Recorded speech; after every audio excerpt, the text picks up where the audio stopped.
Ladies and gentlemen, it is Tuesday, January 12th, 9:37 p.m. Welcome to Hold Us Accountable. And this is episode 16. We just have a celebratory episode today, man. We're going to be partying. The table's in the studio. We're up on YouTube. We're excited today. Let's get fucking groovy tonight. Let's go, man. Let's get some beer flowing. We're excited. Here we go. Thank you for tuning in. I know your time is valuable. There's thousands of other podcasts that you could have settled for, but now you're just vibing with two goofy dudes from Wisconsin who like to discuss their problems and figure out ways to solve them and challenge the listeners to get up out of their comfort zone. Try some shit they ain't done before. This is Hold Us Accountable.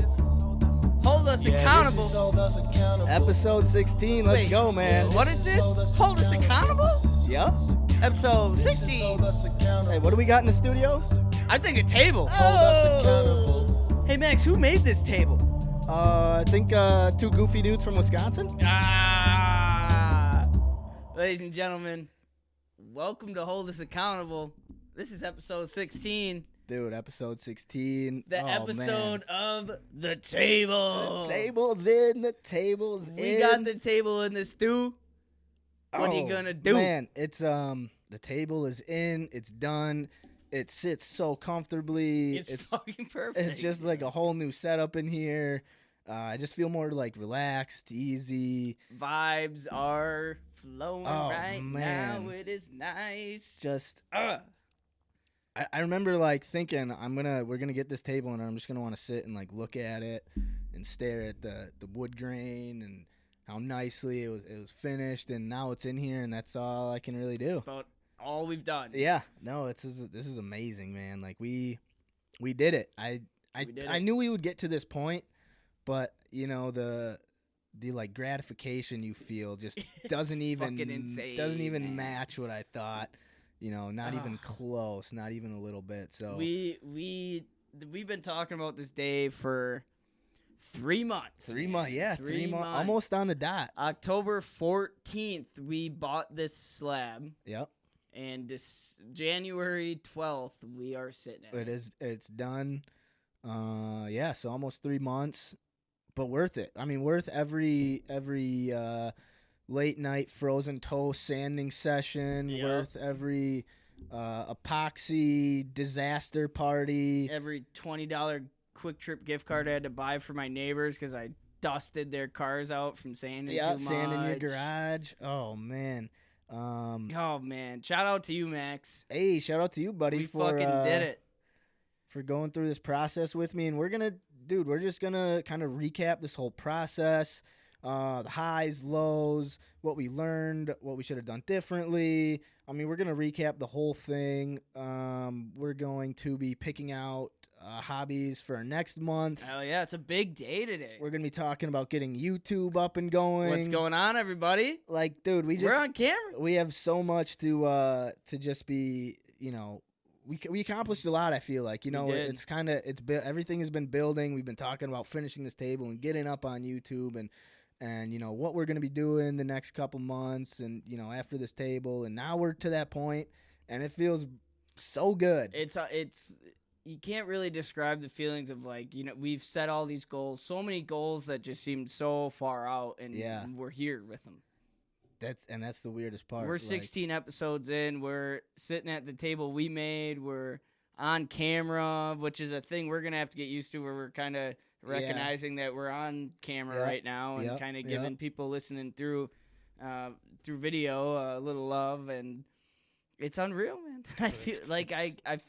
I feel like I never imagined this. No, dude, neither. Like, this feels super legit. Like, you know what our this cover photo should be is us, because we have pictures of me and you in the garage, and next to it, and me and you sitting at the fucking table. Yep, in that's the it. stoop. Thank you to all the listeners and people viewing. We got a few views on YouTube. Hell That's pretty cool. Did we really? Yeah, I think we had like 20 people. Hey, shout out! Yeah, you guys. So it's pretty cool. I mean, I've never done anything. I've never put a video of myself out for just anyone to go watch. I have. So, pretty weird feeling. Last time I was on YouTube, I was in 6th grade, and it was me and my close buddy Chris, not the Chris you know, different Chris, and it was us riding scooters. Ah, okay. Were you guys trying to do tricks and stuff, or what were you trying to do? Well, 6th grade. I mean, you guys were just going down around. a hill and going off jumps. But you were ahead of the game, dude. Ahead of the game. Getting on YouTube that early, you should have stayed with it. You would have been a millionaire by now. I know. We even put like snowboard. I was never any good at anything I posted, but we were there. You were there. I'm there somewhere. You can probably find me. Well, you're back now. And I'm here now. What's going on? And I'm in it. Yeah, so pretty cool, fun stuff. Yeah, so again, thank you to everyone who watched us on YouTube, who is watching. Thank you to all the listeners who just continue to listen to the show and support us. We appreciate it so much. Yeah, I mean, I feel like we're growing a little bit. Nothing crazy. We're not blowing up or anything by any means. No. But we are getting like steady listeners. Yeah. Which is cool. Like it doesn't like dip and dive. We get, a steady amount. If we can be a part of anybody's week on a weekly basis, whether it's one person, 100 people, that's all that matters. Yeah, is somebody gets 2 hours of drunken fun out of us a week. Get a laugh, what I mean? get some laughs, get a little, these guys can do something. I'm sure someone else could do it. We got a product to show that we're not doing bullshit. No. Like we're working. We're working. We are. And not only are we working, on stuff for our studio, we are working to constantly make the show better. So absolutely. So we're constantly trying for that. So again, thank you to everyone who's listening and just put a little bit of their time in for us. And if you do feel the inclination to, please go give us a review on Apple Podcasts if that's where you're listening. It just helps spread the word of the show on the Apple Podcast platform. Just more reviews and comments on our show just kind of help it, spread its word naturally. Also, if you do really like the show, just tell someone that you know about the show, just word of mouth. We should get that like AT&T girl, like word of mouth advertising, how they did it before commercials. Hey, we gotta also, get that drop in here. Big shout out to Decker Pollinari. Big shout out to Decker. Just absolutely great way to start the show with his beautiful music that he makes, and he's been doing his own thing. So we're gonna be in contact with him and hopefully get some new tunes in, new different things here and there, and got some ideas flowing. We got some ideas in the making. And he's all in it with us. We appreciate and respect the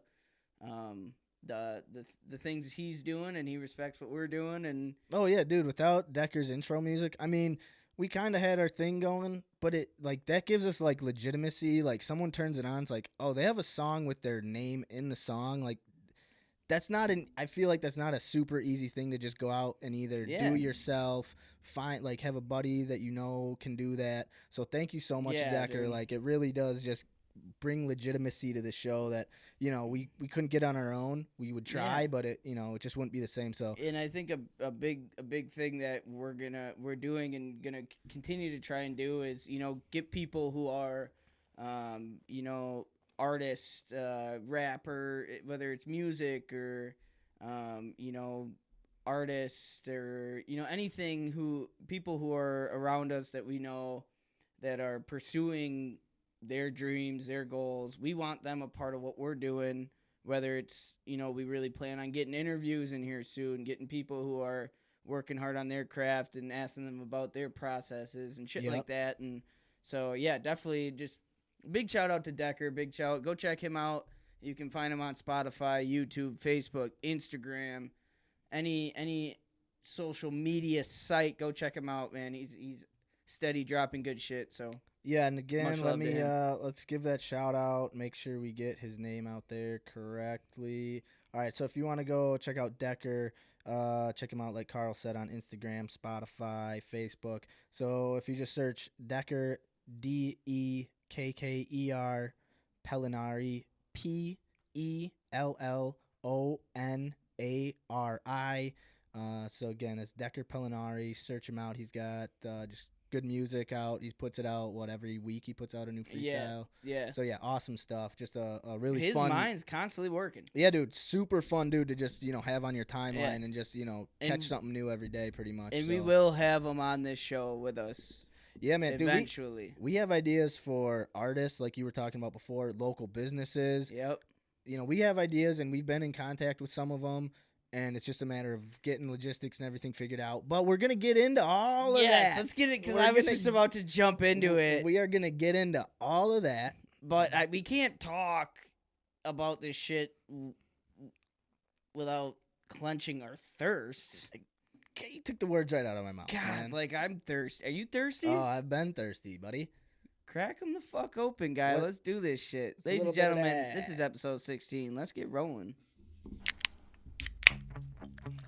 Episode 16. This the motherfucking beer of the week, ladies and gentlemen. It's 2021. We feeling good. Yeah. I like beer cause it is good. I drink beer because I should. If there was a song to sing, I sing it and beer you bring. I drink beer when I am sad, cause the beer, it makes me glad. Now there's nothing left to say, so let's go drink beer. Yeah! Beer is good! Beer is good! Beer is good! It's soft! Yeah! Max, I gotta finish my... You gotta finish your other beer of the week. My pre-beer. God, Karel, to dip into next week's beer of the weeks. Oh, that's pretty good. They were good. I gotta cleanse my palate. I think that's... You gotta cleanse your palate for an IPA with a different IPA. Exactly. Yeah. Yeah, good call there, Bob. What do you say there, Bob? How's that City Lights there, Bob? Now, crack this one open, man. This is good. I'm really enjoying this one. I really, really like this beer, man. Oh. I really like it. And the best part about it is, compared to last week, it's not fizzing It's not fizzing. everywhere. It's not, yeah. Oh, man. Oh. It's good, man, right? That's a good... It's good. That's a good beer. That is a good beer, dude. That is a tasty beer. Max, what are we drinking? All right, man. We are drinking Eagle Park Brewing Set List. So the name of the brewing company is Eagle Park Brewing Company, brewing out of Milwaukee, Wisconsin. This is called Set List. It is an American IPA. Yes, it's an American IPA. Excuse me. I'm not really quite sure what American IPA is versus a... I'll research it. Yeah, one of these days we'll really dive deep into it. But let's talk a little bit about the Eagle Brewing Company. Excuse me. Again, brewing out of Milwaukee, Wisconsin. Let's see. This was formed by two brothers. I believe their names are Max and Jack. Yeah, founded by two brothers, Max and Jack Borgart. Borgardt.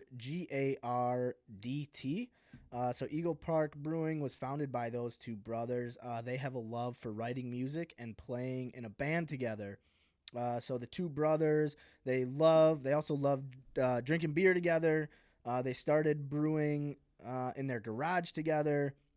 And these guys had to make a decision. Did they want to try to win a Grammy or try to be an amazing brewing company? For them, it wasn't an easy decision, but the brewers decided their love for beer could tell stories of their love for music, hence Set List. So yeah, and they also thought their love for music could also be told through their love of beer. Let's see. So that's really their story. These guys just kind of started making beer out of a garage. Two brothers out of Milwaukee. They just really love beer and music, and so they try to incorporate, the music themes into their beer. So let me pull up some info here about the Set List beer.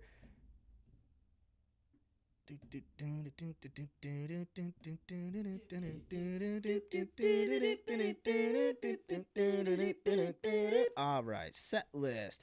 Brewed to get you through your set in one piece. Set List IPA is liquid proof that big flavor and aroma can come in a sessionable, easy drinking package with 3 separate hop varietals. Varietals. I've never seen varietals. Yeah, you're the guy who pronounces words, so. And 3 malts. This beer has a hop-forward flavor profile of citrus, tropical fruit, and hints of pine. It is 6.5 ABV. Ow! Yeah, it's really good, man. It is a good beer, man. Let me read what's on their can. Oh, I did read what's on their can already. Okay, cool. Yeah, cool. So that is set list. And let's see. We are going to be rating this beer off of Packer playoff teams. Or just postseason games. Or postseason games. Yeah, I'm sorry. Any postseason game. It just that. Yeah. Yeah. In honor of the Packers, we are going against the Rams. Saturday at 3:25 p.m. we are playing the Rams. We win this game, we're in the NFC Championship. Yep. And pretty cool. Pretty goddamn cool. Hey man, Rams are a good team. I honestly feel this is like one of the first games. I never feel confident, right? I mean, I think you know that. Yeah. But I think most pessimistic motherfucker I've ever met. And I take pride in that. Yeah, no, it's not a bad thing. But what I was gonna say is I think it kind of shook out. Honestly, one of the best ways it could have for the Packers. I mean, if the Rams lose, then the Saints play the Seahawks and we play the Buccaneers. So I'll play 2 warm weather teams. Exactly. And let the Saints and Buccaneers battle it out, and we'll take who's ever left. If obviously we got to beat the Rams, but those are 2 really good teams.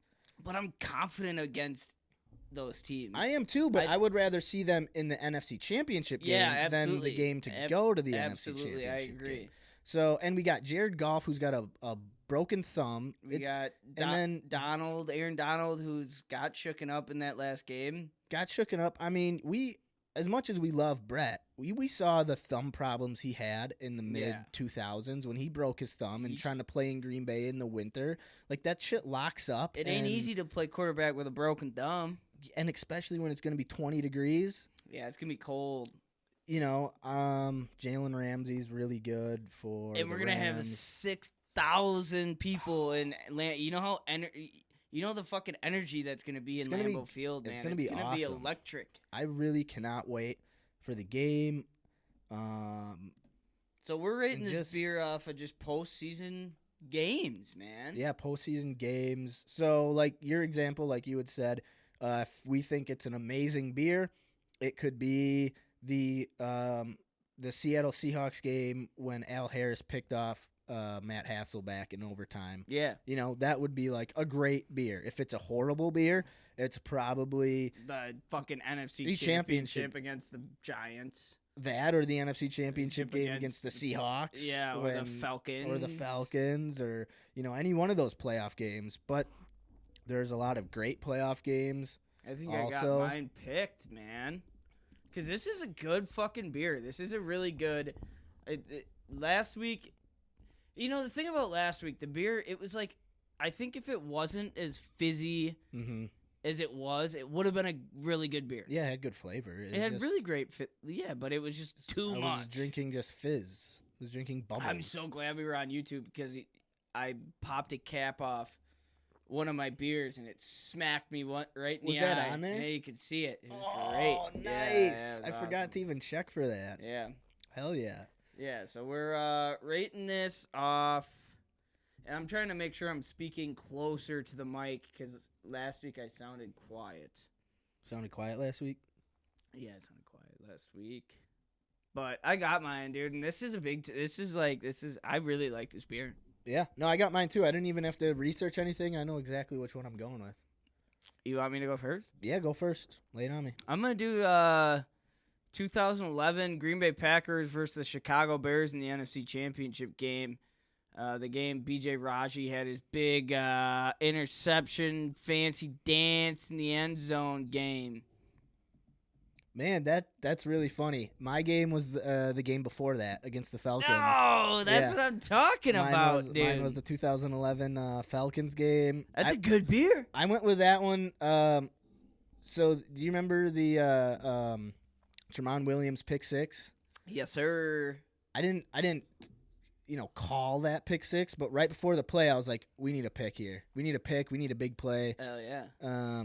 So I brought this beer in. I called that interception. Oh, gotta tie the two together somehow. So that's why I'm going to that game. No, it was great. Hey. That was an awesome. I remember being so nervous for that game.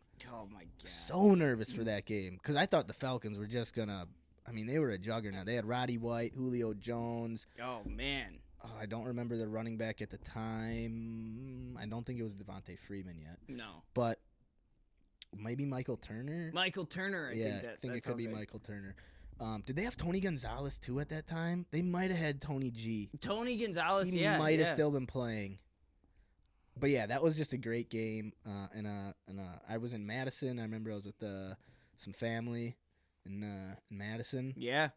Watching that game. Can I ask you a question? And I know we're gonna get into Packer talk later, so we'll just leave it at this question, and your answer will end. You nervous going into Saturday? Yeah, oh yeah, it's playoffs. Okay. Winner go home. If we lose, we're done. Of course I'm nervous. But are you more because I'm more confident in this Packer team now than I have been this entire season. I've never been as confident in the Packers than I have been at this moment. Do you feel the same way or do you not? Yeah, and that's why I'm so nervous. I know, man. That's why I'm so nervous because I've never felt just like it's going to be a tough game, but based on how we've played, we should go out there and win by 10 points. It will be close, but I think, we should be able to pull away in the fourth quarter.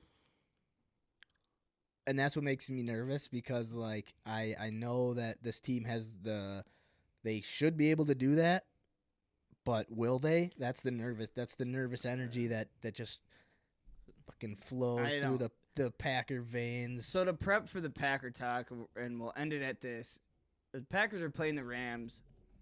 Number one scoring offense against the number one scoring defense. This is going to be probably one of the best Packer playoff games we have ever seen. I think it's going to be a fucking shootout. I think it's going to be I was just about to say I think it's going to be a defensive battle, but I don't think that. I think it's going to be an all-around football game, man. I think it's going to be a good gridiron, hard-nosed. No, I think it could be a defensive bat. I think, yeah.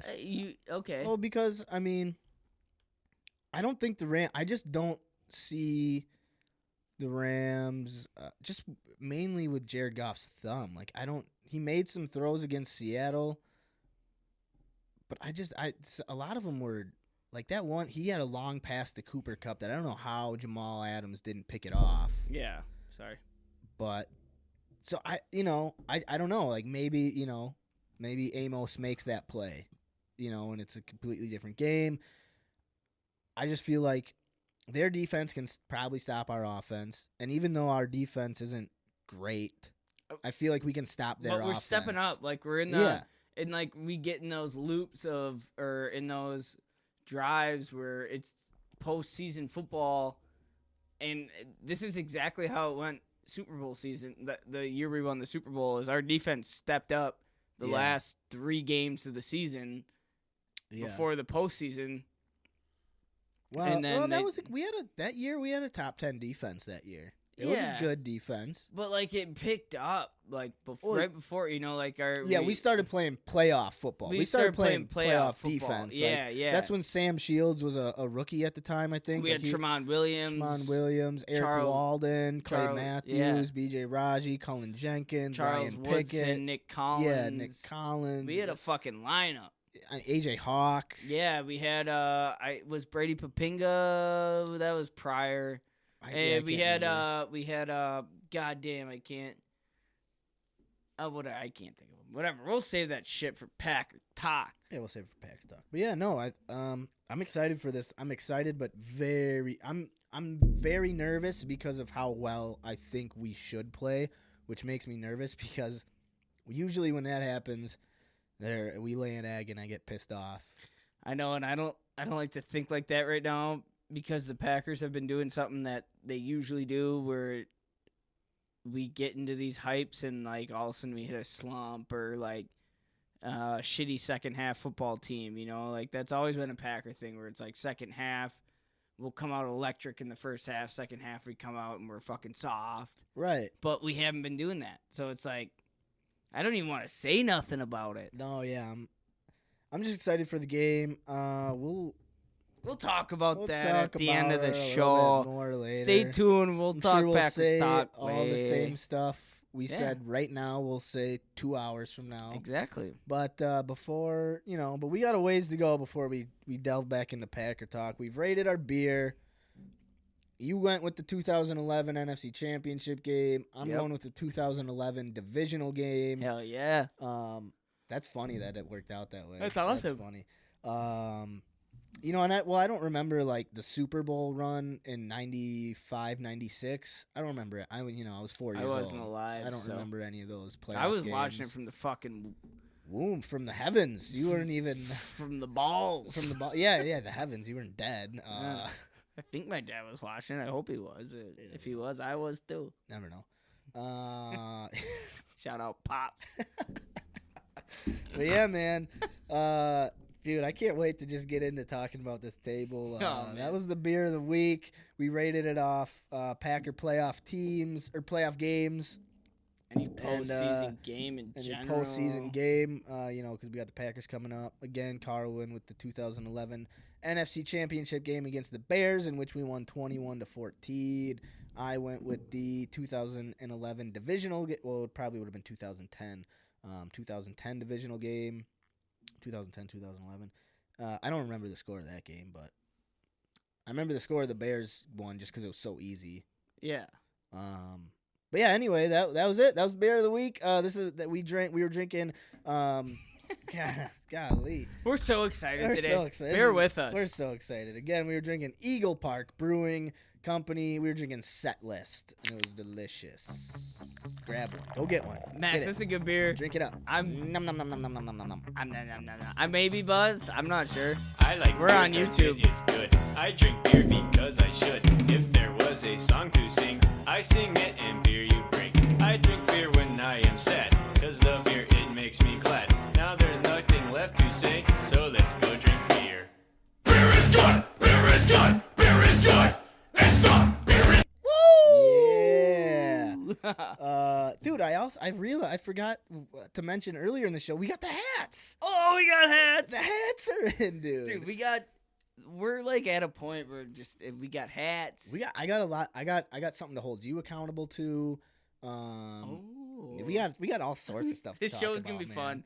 It's gonna be a fun show. This is gonna be fun. Just keep listening. Let's just get into that. Let's talk about these hats. Let's talk about. Then we'll get into the table stuff. We'll get into it. We've been working on the table a little bit today. I just can't believe we're on the table right now. we got we got plenty. We're not gonna be lacking on table talk, but I want to talk about some hats. All right. Because we didn't really get a chance. We had our episode before Christmas. Yeah. And then you went out to Vegas, and then we had the episode last week, but the hats weren't in yet. Nope. I actually designed the hats in Vegas. Oh, nice. Okay. Yeah, designed and ordered them in Vegas. Okay. Beautiful. Love it. And your hat, I had not gotten any like shipment messages, didn't even know they were made. They just showed up in my mailbox. You're just hoping that they were going to show up? Yeah, That's I the expected worst. them to show up like a month from now. And then I went in my yeah. No, so I was pumped. Yeah, so it was a good thing. I opened my mailbox, and so I'm in an apartment, so you have a little tiny mailbox. Yep. And then there's big like package mailboxes. So if you get a package, there's the package mailbox key is in your mailbox. Yep. So I open my mailbox, and there's a key in there, and I'm like, oh shit, what the fuck did I get? And I opened it up, and I saw Cat Beast, and I'm like, we got HUA hats. Fuck yeah, Hell dude. yeah. So yeah, so you did the hats. It was like a Christmas thing. That was kind of like a just a Christmas present to us. Yeah, to us. Yeah. We've been doing this in long enough where I felt like we needed some merch. Hell yeah, dude. I thought, and I feel good with the merch we got on. It just feels more official. So I was telling you before the show, I have a question about this hat. how do I want? So, well, it's 2 questions. First one, did you get it all white on purpose? Was there like Yeah. I mean, I just thought it looked good. Okay, because my second thought was I want to color the fuck out of this thing. Oh, I want to do my shit. Oh, dude. And fucking go nuts on it.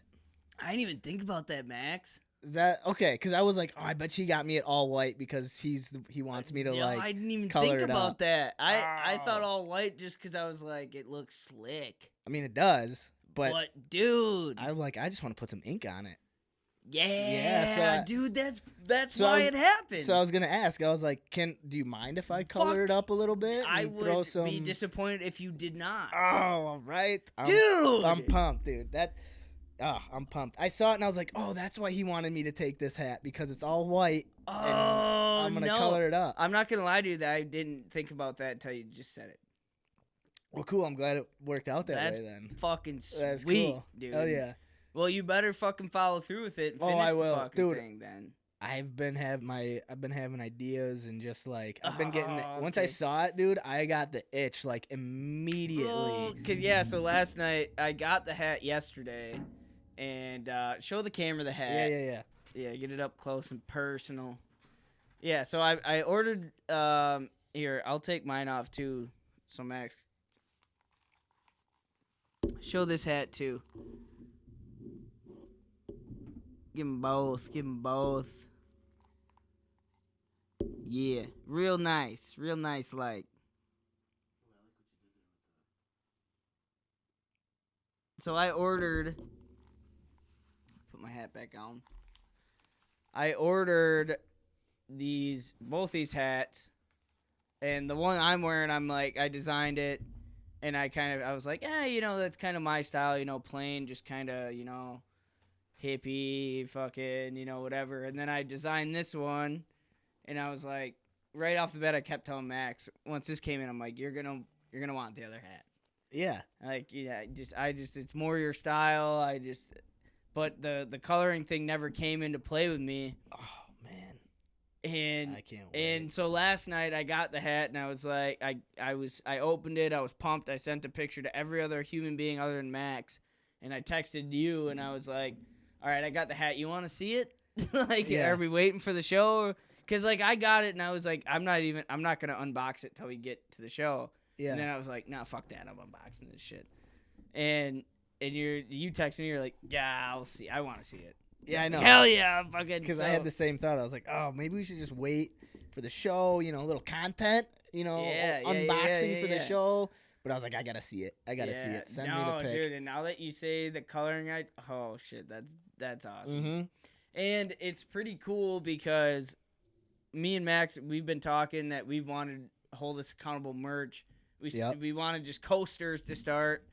And for Christmas, I was like, nah, fuck it. Let's get some hats. It'd be cool to record with our own merch on us. Our own HUA hats. And as soon as I posted it on Snapchat and social media, we're getting people hitting us up like, hey, where can I buy the merch? Hell yeah, it's like, okay, well, we don't have that much money to just buy all this merch because, I mean, a lot of websites where, you design a hat, you have to buy, 100 of the fuckers. Right.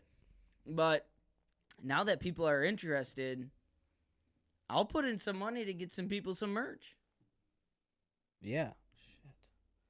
Shit. What's going on with you? The video, I'm not sure what happened with the video. Is it off? No, it's going, but it's about 14 minutes behind what the recording on the audio. So, it's all right. We'll figure it out. It might just be I don't know. We'll figure it out. But anyway, anyhow. But yeah, we're merched up. We are merched up now. And we're gonna have to probably make some coasters. Coasters for sure.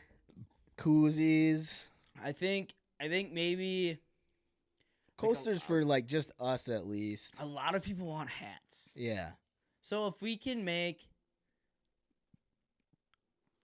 order 50 hats, just send them somehow, and to any of our listeners, even if you listen for 5 seconds and you're like, well, I just want to rep you guys, fuck it, we'll send them out to you. Yeah. Yeah, no, that's something. Yeah, another thing we can do. Another thing dude. we can do, dude. Oh, yeah. So we no, that's I'm excited and just yeah, I didn't really think. I mean, I thought it'd be cool to maybe try to sell some merch, but not Yeah, for like people a would buy while. it. Not for like I was thinking not for like a while. That's kind of what I thought too. I was like, but no, if we can, sell a few here and there and just kind of have them behind the curtain, hanging out, yeah, waiting, and just give them to our family. yeah, just and get. shit. And I think like something simple, kind of like your hat. I like yours though. I think that'd be nice. It is nice. It is a nice, just sleek. Like once we get like, and I'm gonna say once we get, not if. Once we get a good chunk of listeners, then we can come out with different designs and give people the option of shit to pick through. And hopefully we'll meet someone who's like, hey, I'm like an up and coming like clothes maker, like designer, awesome. like, can I come on the show and just talk about my process? Like, I'd love to work with you. Like that'd be cool to like try to expand, help someone else out while they're helping us out. Fuck yeah, that's exactly what, So if anyone knows anyone that's in the hat making game or just in the clothes biz, in the merch biz, let us know. Let us know, and that's something we're interested in. Looking into and possibly investing some money into. Did you get another one? Another person? I just got. A good friend of mine had just Snapchatted me and said, hey, you should hit up another really good friend of mine. And she's like, she makes clothing. Oh, no shit. Literally, she designs clothing products. You should hit her up and collab with her. I think she can make some real cool shit for you guys. No way. Are you serious? Yeah. So that just happened. That is just now. That's really funny. So, and I did not know. No, that's really funny. Wow. That I just looked at it. So, that is. Yeah. So we might have somebody to make us some clothing, dude. They could come on the show and we could. Oh man, dude. No, super cool. And that has been the coolest thing. I think we've been talking about it more and more, but we're building a community of just like people who are doing shit. We're trying to like connect just everyone who's doing shit. Like Decker, he's just doing shit, man. Like he's just doing what he loves. He's putting out music almost every day, and he's dedicated. And he's doing it. We got we got art from a Green Bay native artist who, well, he's been doing stuff forever. I mean, longer than we could. I don't even know. But anyway, that's you know what I mean? Like that's an Astor Park homie. Right there, dude, man. Astor Park. Oh man. Yeah. Oh, what a great park. Did the Astor Park mural. Yeah. So we check got out Bo Thomas. Bo Thomas. We got his name. Because he's all trackside design. Yeah. Trackside design. Check him out. Go on his fucking website. Oh, beautiful. And beautiful. Drive around Green artwork. Bay and you can see he has a lot of murals in Green Bay, Iowa, other states, and he's just basically making Green Bay a prettier place to look at. Yeah, it's awesome. And making our studio a prettier place to look at. So, God bless. Yeah. So yeah, super. That, I mean, just very, very, very cool that we have the opportunity to be able to do that and use kind of what we're getting going here and getting started to be able to have other people come and help us out and give and be able to show them some love and give them shout outs. So very appreciative of everything. Not that we've been, that we've worked hard for. We have worked hard. But anyway, so yeah, we've been talking about the hats, getting a little merch maybe. And let's see, we were going to talk about, oh yeah, Karel stepped away for a second, but I got to hold his ass accountable. So these hats were kind of Christmas presents, kind of. I mean, Karel got the hats for both of us, but I got Karel a present. I got him a voucher for a sensory deprivation float, and I got to hold him accountable to making sure that he schedules this float, because I think it'll be very rewarding for him.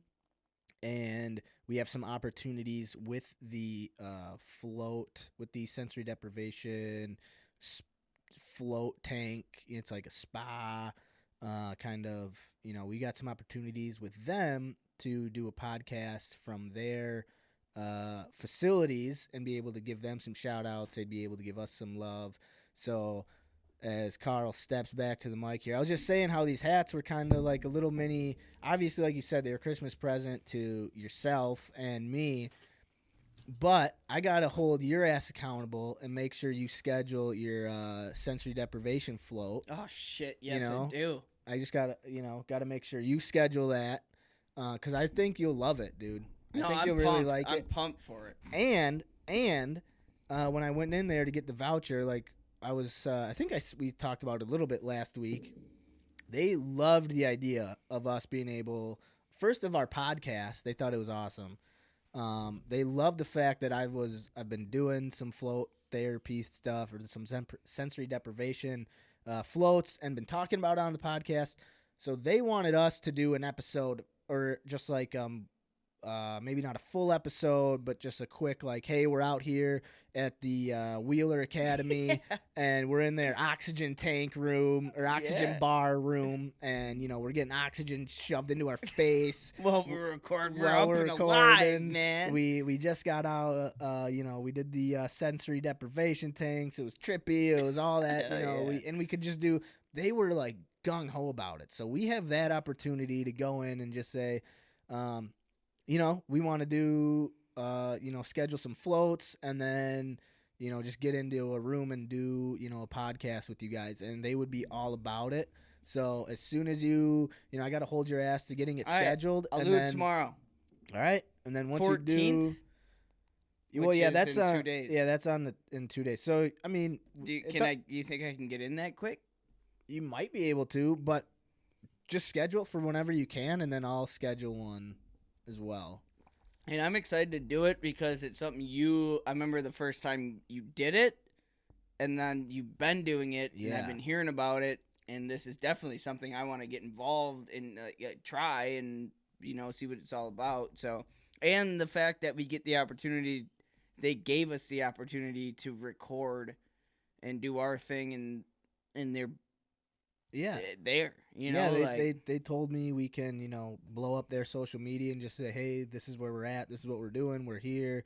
They would help us out and just be like, hey, we've got these two guys in the oxygen bar. Yeah, in our oxygen bar recording an episode. So, we have an opportunity to work with the local business and just, start our community outreach and just kind of start that feeling of, or that feeling out process of like, hey, this is what we're doing. Yeah. Would you be interested in just kind of tagging along with the ride, or do you have anything you could offer us? And, they're willing to offer us an oxygen bar room to record a little huge, session, dude. Little show, mini show. Yeah. So that'd be really cool if, you come out of your float pod, I come out of my float pod, we go into an oxygen bar, we get some oxygen shoved up our nose, and we just talk about our experience. You talk about your first time, floating in complete darkness, silence, and I'll kind of, talk about remembering my first time and, what it's like for me now. And, I think that could be really fun. I'm stoked. I think that could be something fun to do. Yeah, and I mean, we don't have the most listeners, but, like, at least we're getting their word out to at least a couple people, and giving them the opportunity to catch a few more customers. But it's cool for them that they are coming at us just because they appreciate what we're doing. Yeah. And respect the pod in our movement, what we're trying to do. Well, yeah, and I mean, and there's just the two women that I always see are awesome. I mean, just super nice. Any questions I had, any concerns or reservations about doing the floating, they're just amazing over there. So I want to just, pump those guys up as much as I can, as much as we can. And yeah, I mean, we don't have, like you said, a ton of listeners, but doing different stuff like that can only help. Absolutely. And it's like it's unreal to me to think that there's a business out there who is opening their doors to us to come and do what we do in their facility. Dude, and the crazy thing is, all I did was when I was, checking out, they were like, oh, who are you getting this for? And I just kind of quick, this is my cousin. Well, he's like a buddy. I don't know. We do this podcast. We have a great time. I've been talking about doing this float stuff. And they're like, oh, you got a podcast? And then we just talked and like, you guys should come here and do it. Like, that'd be cool. And then it just kind of snowballed a little bit from there. So it wasn't even like I went in and was like, oh, let's try to get. Yeah. It was just like, hey, can we do our shit here? These are super fun, just nice women. Yeah. Like, just talking, just having a conversation. Like, oh, what are you buying this for? And, before I was talking about how I couldn't wait to get in my float because I needed one. It's been over a month, blah, blah, blah. Just chit-chatting. And then all of a sudden, just the podcast just came up just organically. And so super cool. I mean, I didn't think. Would you ever have thought that we'd be doing an episode at a business? I never even thought a business would even like. I just assumed they would be like, they just heard. They just wouldn't not care, but it would just kind of roll. It would just go in one ear and out the other, which that wouldn't be like disrespectful. I would just be like, that's what I expected. Even at Green Bay Jiu-Jitsu, like when we mentioned like our podcast to them, they were like, well, hey, give us a shout out, you know, like it wasn't like, oh, cool, you do a podcast. They were like, oh, that's cool, like give us a shout out. Yeah. Put our name out there. No, yeah, they were actually really... like they were, and it's cool. Like, and like this is something this podcast has taught me is like, if you really dedicate yourself and like me and you, we put the work into this. Yeah. It's not just something where like, we just get together once a week and just bullshit. Which, I mean, we do that. Right. But it's like we're working on what we're doing and we're, making hats and we're putting out all our shit on social media, trying to spread our word. And when people catch a like wave of that, they're all right, well, like cool, like that's all, like people respect that shit. Absolutely. So I can't believe the fact that a company is offering us an opportunity to come and record in their facility. Yeah. It just I didn't. Super cool, man. It's fucking awesome. It's. Have you seen their oxygen bar? Yeah, they showed me the room. They had, dude. It would be perfect because they have these two like reclining, like they look kind of like those massage chairs in the mall. They have them like angled, so it would just we could set up like a little table like perfectly in between them and just have mics coming off and headphones coming off and just right up to the chairs. It would be perfect for like a quick 30-minute just what did we do? What did we feel? Yeah. Just like shit, we're here at the Oh man. So really just fun times. And there's exciting things coming. Very exciting things coming, dude. Holy shit! We're just trying to keep building and I don't know, doing it.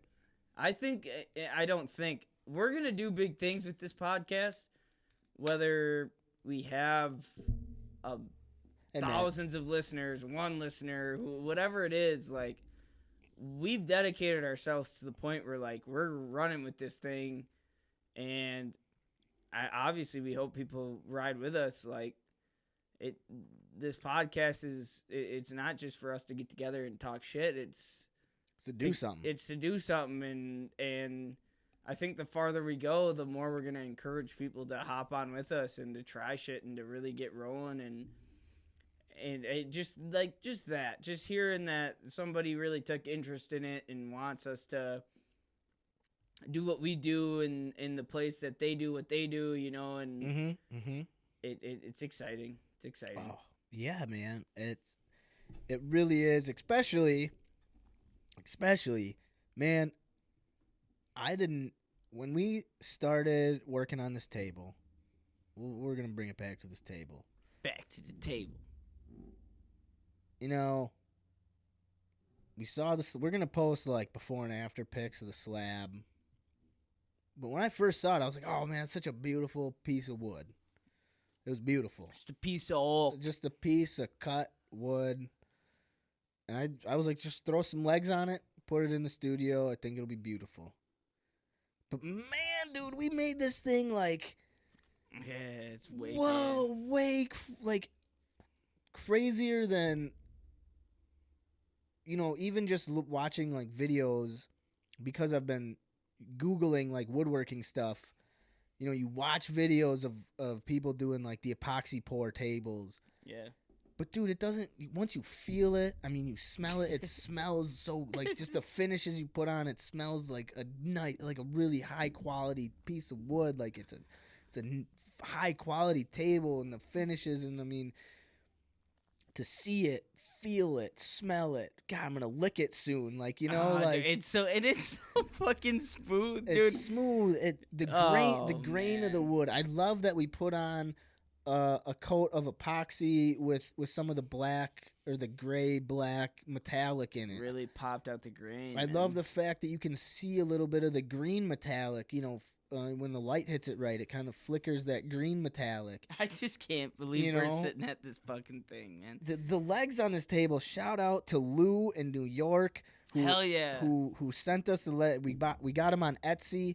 I gave him a great review. I comment on the reviews. Got there. We got the legs super fast. Way faster than I thought we would. They were beautiful. They came with screws, the foot adjustments, everything came shipped beautifully. No scratches, no nothing. No, perfect, man. Dude, we didn't really measure too much. We kind of eyeballed the legs and where we think they should go, and it worked out way better. It doesn't wobble. I mean, it's look at this shit, YouTube. Doesn't wobble. Doesn't wobble. I'll put my beer right here. Pretty damn level. Shit don't spill. No, shout out Louis. Yeah. So, you know, I didn't really have anything planned per se for like our recap of the table, but no, I don't know. What do you like? What was your when we first got this slab from Joe? Old Farmer Joe out in the pier. So you'd worked on some woodworking projects before like this. Yeah. Now that it's like done, you know, we had previously talked about experiences, doing stuff kind of like this, how it differs. But what was your favorite thing about making this table versus a table you've made, you know, in other times? Not where the table is going, like not the fact that it's a table for us, but like as far as actually making the table. Like, what was your favorite part about making the table? I think my favorite part was probably the success of each step or process of the table. And by that I mean starting with the getting the slab itself. We talked about it, and it was like, oh, we're gonna get a slab, we're gonna start working on a table. Then we got the slab, and just having it crammed in your little Subaru with my seat that I always sit in pushed all the way forward so I can hardly fit in the car, and just having it and getting into the garage. And I was like, oh, we have the slab, you know? Yeah. And then going from there to just sanding it. And it's like, oh, okay. All right, we're going to sand this table, get it ready to get it planed. And then we sand it, and it's like, oh, this is awesome. And next week we're going to get it planed. And then getting it planed and seeing it planed, and it's like, we fucking did it. We got it planed. And then even the great epoxy spill of 2020, just getting that first layer of epoxy in, which, you know, that wasn't like a very successful moment for the table, but it was like, oh, we did it. Mm-hmm. But then the whole epoxy process, when we finally got the epoxy to fill to the surface, and we finally got it, and it was like, oh my God, we fucking did it. And then sanding, and then we finally got all the sanding done and the epoxy flat, and it was like, dude, this thing's coming together. So I think like my favorite part, my highlights of making this table was just the end of each process and seeing that we went through with it and dedicated ourselves to it and didn't give up on it. And I mean, my favorite fucking part of it is that we're sitting here right now and how much we've been talking about. Like, every time we've worked on this table, the only thing we could say was like, I just want this fucking thing in the studio, man. And the fact that we're sitting here is like, big old, I don't give myself many pats on the back, but goddamn, I give both of us huge pats on the back for the fact that, like, it's beautiful, man.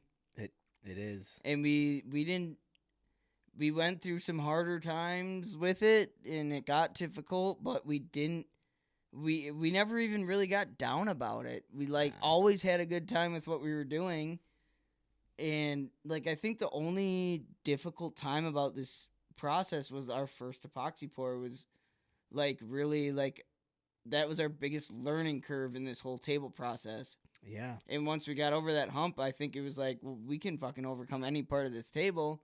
Oh yeah. And now that we're sitting here at it, like it's just it's surreal to me. I'm not gonna lie. Right. And I'm really really proud of us for it.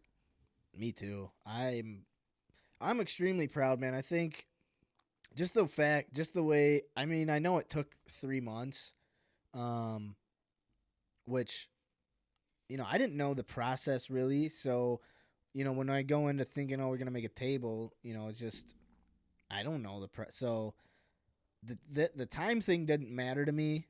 Once we got into it and I started to realize like this isn't something we're just gonna throw together just so we can sit at it and say we did it. Like we're gonna do it right, and we want to be able to talk proud. We want to be able to talk proudly about what we made, how we made it, the process in which we made it. We didn't want to half-ass it. We didn't want to sit at the table and be like, it's a little wobbly, but we know we just needed to do this differently and it wouldn't have been wobbly, but whatever, it's in the studio. No, we took the 3 months to make sure we did it about as for the tools we had and the spaces that we were using. We did it about as good as we could, and yeah, it fucking feels nice. We put pride into it. We put love into it. It wasn't something we feel like we had to do. It was something we wanted to do. Can I give us something that I think we deserve?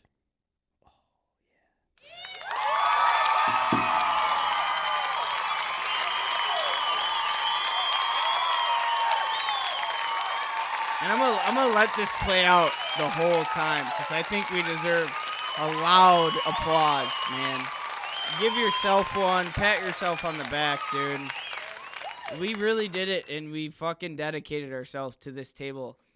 And, yeah, like you said, we worked with what we had, man. We didn't have a lot. We really had nothing. Mm-hmm. I don't think anything we used was ours. We borrowed everything. We never had a work table. We had $2, like $5 sawhorses. As Max would call it, seahorses. Seahorse legs. Yeah. You bought that $13 orbital sander from Walmart. From Walmart, man. Yeah, that's dude, the sander we use for like the whole thing. This, if you can see it, I know you guys are watching us. Like, if you felt this thing and really saw it in it's fucking nice, man. If there's anyone out there who played tabletop paper football, this would be the perfect table for tabletop. This paper is where the football. Super Bowl Paper Football League would be played every goddamn year, right? Man. Right. I mean, that's just how smooth and just silky the top of this table is. It's fantastic on the sides, dude. And I just it worked out perfect. Like, when I look at where we're at right now and where we were 3 months ago, and it's crazy that it's only been 3 months. It's only been 3 months. Man. Where are we going to be 3 months from now? You know what I mean? Like, how exciting of a thought. Well, I got a broken pinky and a fucked up shoulder, so 3 months from now I might have a broken arm. You might be paraplegic in 3 months. There's a good. Might have an eye patch and a. Oh my God, that'd be awesome. No, yeah, but dude, in 3 months, I mean. But that was also kind of the fun of it. Like we never really put a timetable on it. We just wanted to do it right. And the best part about that is like we kind of set the tone for what we're doing like through this table. Like this was jiu-jitsu was awesome for the fact that like that was a really stepping out of my comfort zone thing. Same. But this was like a big like this was like a time commitment. Yeah, and like just a commitment in general where we're like, all right, we're going to build this. And I think me and you both agreed. We're like, we've both started projects that we've never finished. Oh, yeah. You know what I mean? Especially when they go to shit. Yeah. This didn't go to shit. But when they get difficult. Get difficult, give you a major setback right away. If it's something that just wasn't, like, super important, I would be like, man, I screwed it up. I'll try it again a different time. Yeah. But like I had this show gave me a reason to be like, no, we got to figure this out. Like we're gonna stick through this. The epoxy didn't go the exact way we planned. But we made some take adjustments. A step back. Yeah. Figure it out. Don't freak out. It's okay. Things happen. We didn't even use. We didn't even use our thingy. We haven't used the new. Shout out to Carly. Yeah, shout out Carly. We've got the bottle cap, Jenko game in the studio. Didn't use it. What is it? Blinko. Bingo. Bango. I don't know. I think Jenko is the. Yeah, Jenko. Boop, beep, boop, boop, Yeah, beep, yeah, boop, yeah. Boop, boop, yeah. Sure. So beep boop bop beep boop biggity beep boop boop boop bop beep boop. Yeah. Yes, we have the bottle cap Jenko game in the studio. Thank you, Carly. We appreciate that. But yeah. Sorry. No, yeah, it was Oh gosh. one hell of a table making process. My favorite part of the table, man, I loved and hated it. But sanding the epoxy off like sucked, but it was also really cool because when we filled the crack, there's one major crack that just runs the length of the table, and we filled it all with epoxy, green metallic epoxy. But then, we kind of covered the whole table eventually. But it was just getting that layer of epoxy off, and we had to sand hard. It was a hard, physically demanding process to get that epoxy off. And then you get all the epoxy off, and all that's left is the slab and the epoxy that's in the crack. And you just see the contrast of the metallic green on the grain of the wood, and it's just awesome. Oh, it's beautiful. beautiful. When all that epoxy is first on there, it just kind of looks like blah. It just looks like it's a big like a unicorn ate a bunch of Blue Moon ice cream and shit all over the table. Yeah. That's what it looks like. But then you get the sander to it, you sand it down, and then all that's left is just a slab of wood and the green epoxy just running down the center of it, really bringing the table together. I mean, that part, every time we sanded and just took a layer of epoxy off, or, we were able to put a layer of epoxy down and then be able to see that epoxy in the wood grain even after you sanded it. I mean, that was just something I'd never done before, never experienced. I loved that feeling of, it's really working with your hands, putting time and effort into, covering. I mean, we covered the whole table, and then you take it all off. You just basically take off everything you did. You erase everything you did and just hope that what's left looks nice. And I think for the most part, it really did, and it really turned out really, really well. And that part was super fun because I'd never experienced anything like that. I've done, you put a wood finish down, you see a wood, it kind of shines, an older piece of wood, you put some but I had never seen a process like that. I've gotten to the point with finishing wood where this is one thing where I've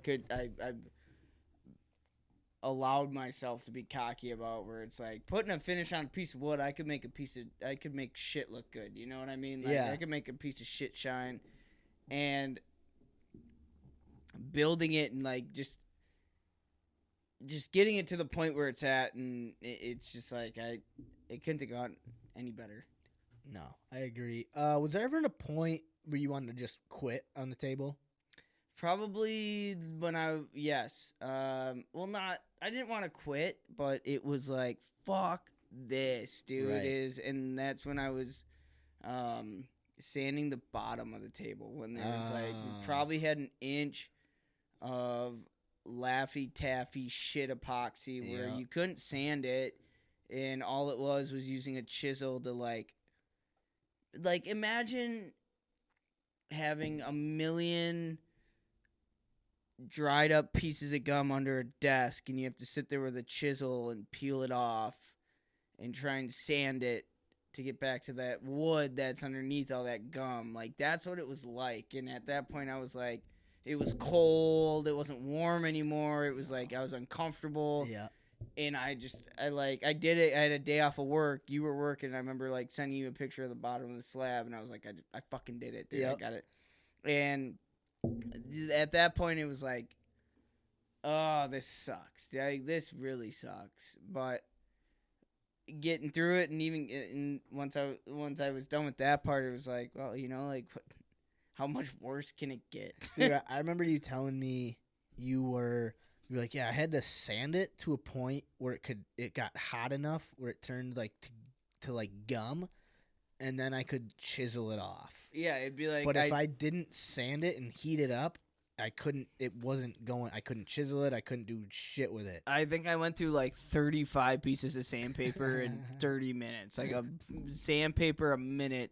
Where I'd get it hot, where it'd like gum up and get liquidy, and as soon as it got liquidy, I'd have to chisel it and then sand it, and it was such a shit show, but fucking worthwhile. But worth it though. I mean, you do it, and not only worthwhile, but you did a really good job doing that.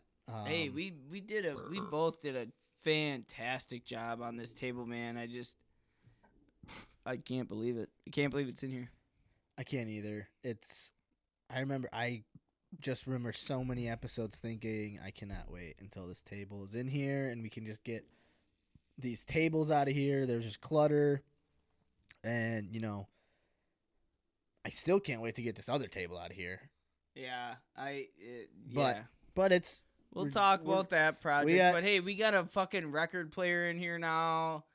We got big projects. We got a big project coming up.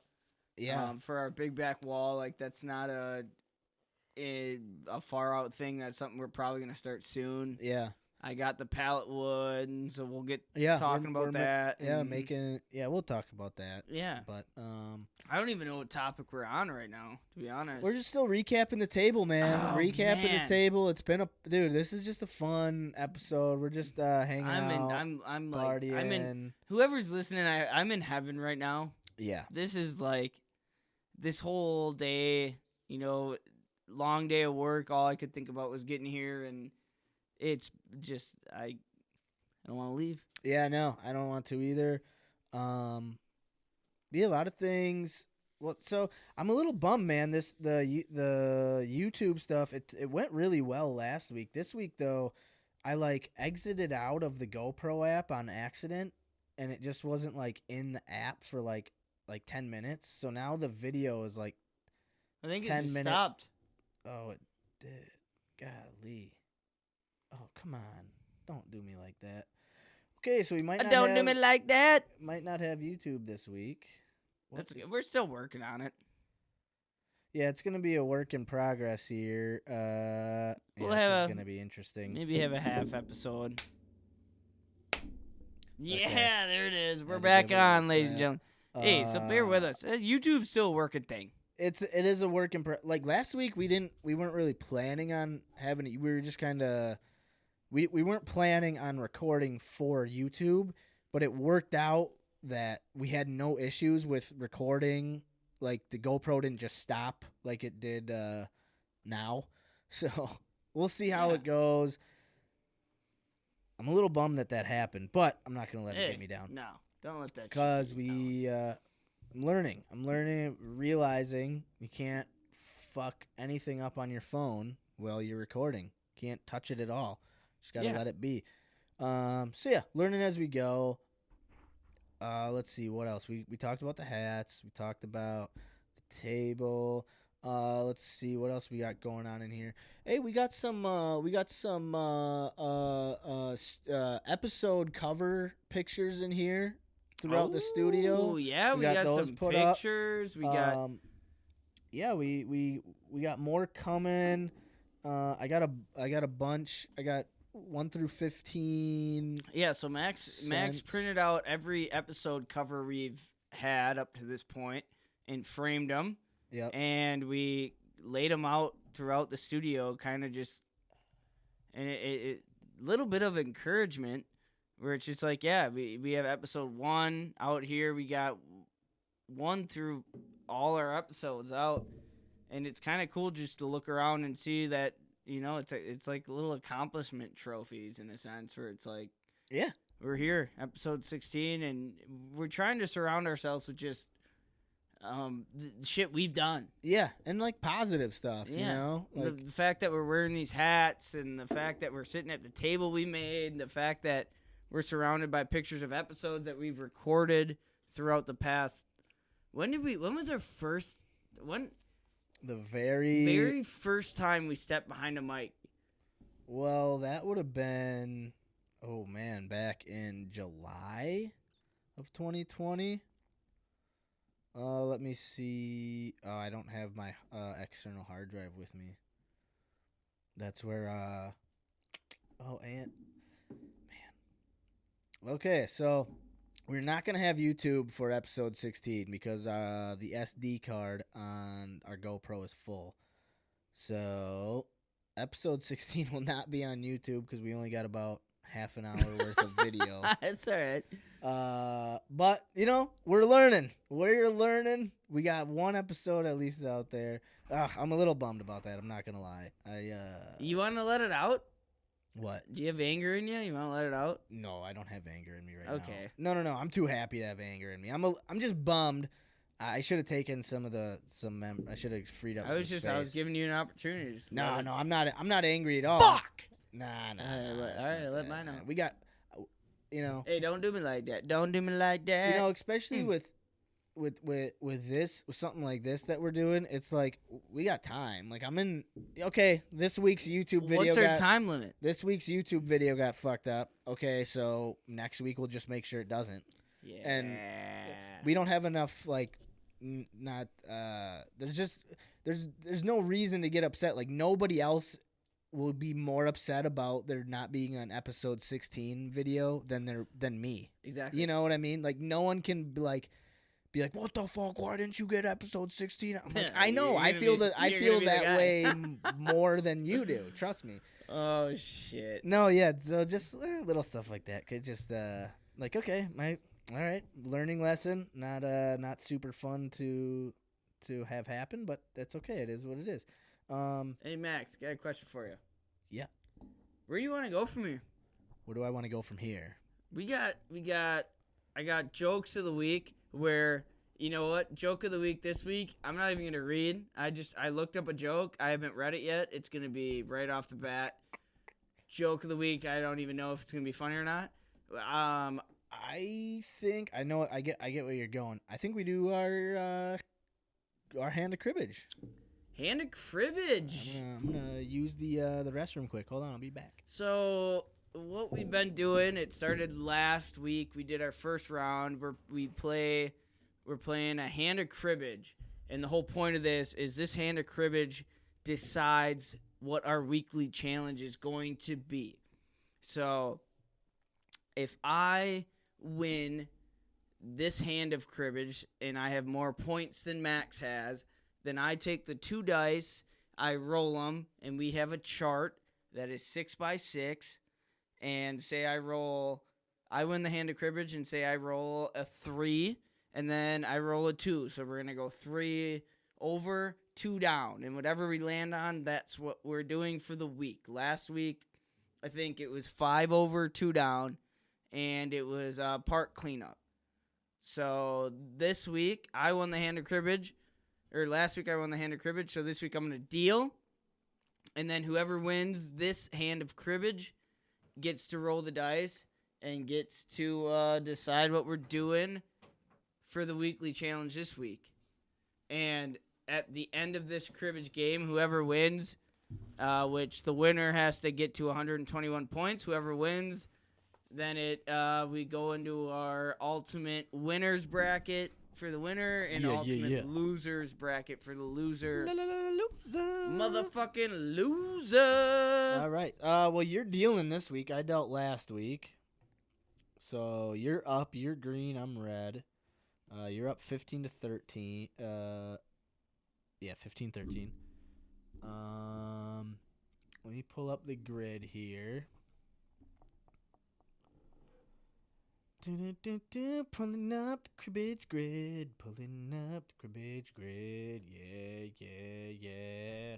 Here we go. All right. Where is it? All right. Oh, right there. We heard. Oh, Challenge so grid. we're playing crib. We got the weekly crib hand. So we talked a little bit about the table. We talked about our ups and downs. We talked beer of the week. We rated the beer of the week. We're just having fun today. Honestly, that's all we're doing. We really don't got set schedule. We don't got things exact. We're just going to talk, hang out, wear our new hats, sit at our new table, and just enjoy life, to be honest. So from here, we're going to move on to the old weekly cribbage hand. Huh? Yo, watch your headphones there. My headphones. Yeah. Am I pulling? Yeah, just On my knee. Oh, I sees. All right, so I'm going to scoot the old mic over. I'm dealer. Yeah, you're dealing. Max, you're dealing. explain this. Why we're doing this. I explained poorly. You explained poorly. All right. Let's see. We are playing a hand of cribbage, an episode. That which will so all the hands will accrue into one game. So the winner of the game of cribbage is eligible for for a prize. The winner gets a prize. The loser gets a losing prize. And then each week, the total points leader at the end of each week will roll dice. Those dice are correlated to a grid. Turn it down a little bit. No, you're fine. The dice are correlated to a grid. So we've got 6 across and 6 down. So we'll roll one dice to start. And then, if you roll a 3, you go down to our third column. And then if you roll a 4, you go down 4 rows. And that is the weekly challenge for that week. And if you do not do the weekly challenge for that week, you do not get dealt a hand the next week.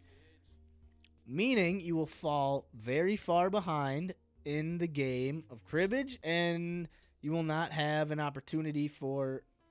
Hold on. What's that third one? Crib? It's not how... What? You just deal 6 cards each.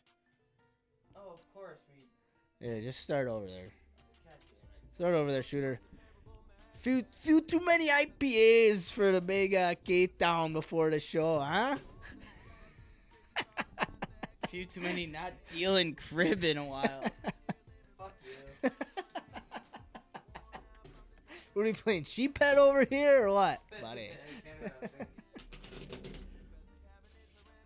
No, yeah. So whoever gets to the 121 points again is eligible for the winner's bracket, which is basically like a prize. Like we'll roll dice for the winner. Winner will roll dice to see what prize he wins. The loser will roll dice to see what they are. What they get to do because they lost. So, like, one of the things is, like, you got to be completely 100% sober for a week. No caffeine, no nicotine. That's what I've been on this week. No booze, no THC, no vitamins, no nothing. No fucking vitamins. Yeah, I'm talking to you, Pat McAfee. Oh, Patty McGee. Oh, shit. Got This is Decker Palinari.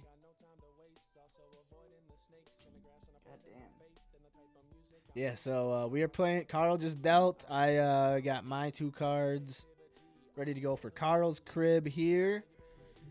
And this is just a fun way to keep the weekly challenges a little skin in the game for us. We found out that too many times we would set weekly challenges for ourselves, and we would just either half-ass them and then come into the show and just be like, we kind of did them. And then that was kind of it.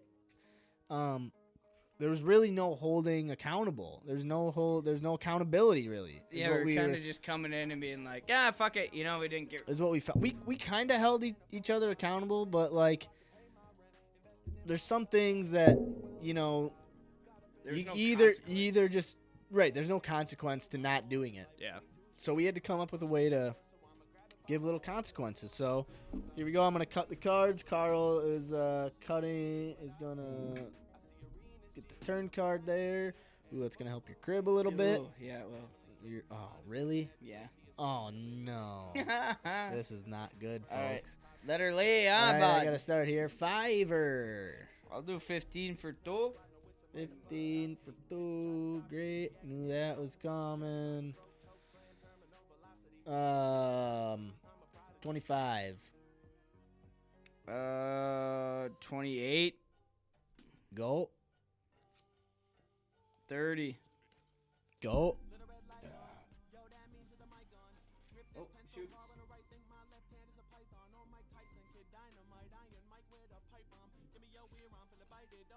5. 12. 22. I gotta go. All right. I've got 15-2, 15-4, 15-6, and a pair of 3 for 12. All right, I got 15-2, 15-4. Yep. That's it. God, what is in your crib, though? I gave you an 8. All right, so... Ah, fuck. I'll take it. Yeah. So I got oh, shit, you'll take it. 15-2, 15-4. Yeah. Pair for 2 is 6. Rum for 3 is 9. And another run of... So you got... And then I got... No, then I got 15-2. No, you already counted that one. Huh? You already counted that. You counted your 15s already. You got a double run of 3 for 8. 15-2 for 10, 15-2 for 12. All right, 12. Go. That's a good crib. Yeah, you tried counting your 15s like 8 times. All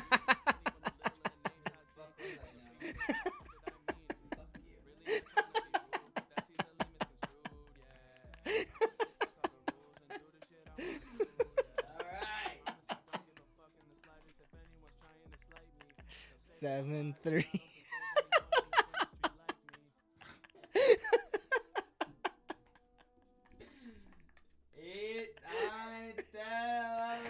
Oh, you're still beating me, you fuck. All right. Hey, look at that. The drunk man wins again. God damn it. I just want to roll the dice one time. Max has just been making fun of me for having a few too many IPAs before the show. I got a rap on this show today. So. Oh, yeah, you do. And I think I'm setting myself up for fucking disaster at this point. Nah, this is going to be great. What are you talking about? This can be awesome. Let me roll these dice, huh, bud? All right. Wait, roll one first. One at a time. Roll one at a time. Oh, 4. We got a 4. All right. Column 4. 5. Write a story. Oh, a short story. Write a short story. All right. I like that. We will be writing short stories this week. Look who's inching closer to that 121, huh, bud? We're just smacking in his tape. Yeah. You keep inching there, fuck face. Hey, so I won the cribbage hand again. Yeah, again. And so we got a 4 and a 5, and that went down to write a short story. Well, that is the weekly challenge. We're going to be writing short stories. All right. I like it. Hey, I actually really like the way we're doing this. No, I do too.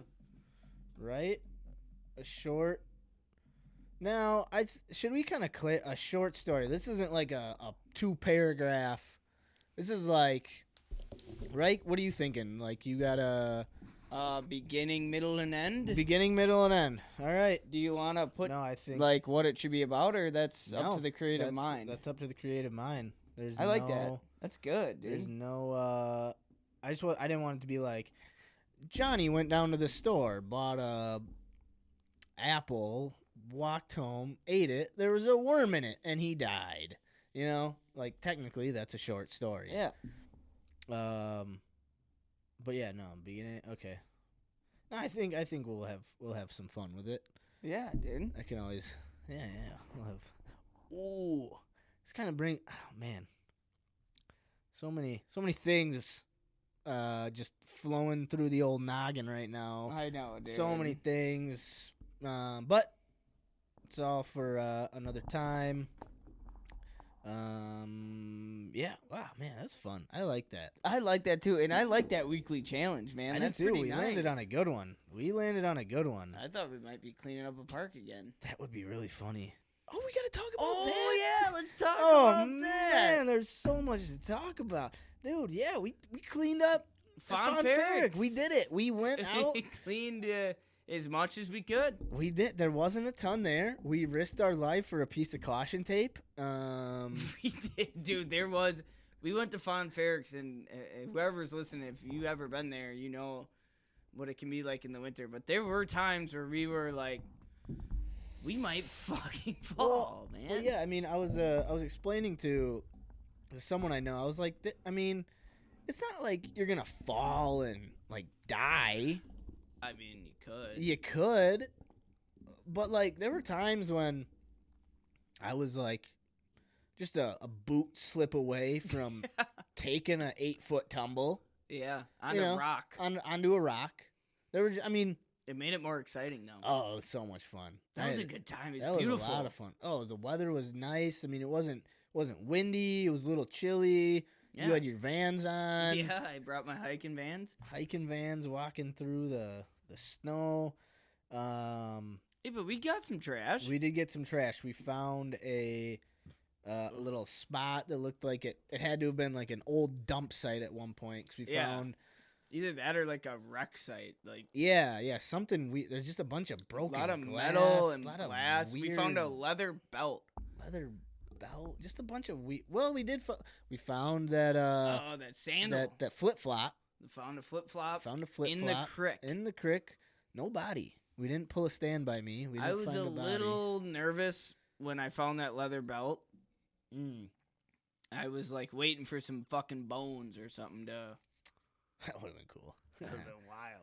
Just like a skull popped out. Because like right next to it, we found a old Pabst Blue can, probably from the 80s. Yep, and like old car, parts, like a muffler. Yeah, and like weird, like buried into the side of this old riverbed. Mm-hmm. Like it was weird, but kind of like creepy, wicked. Yeah, like what was going on right here? I don't know.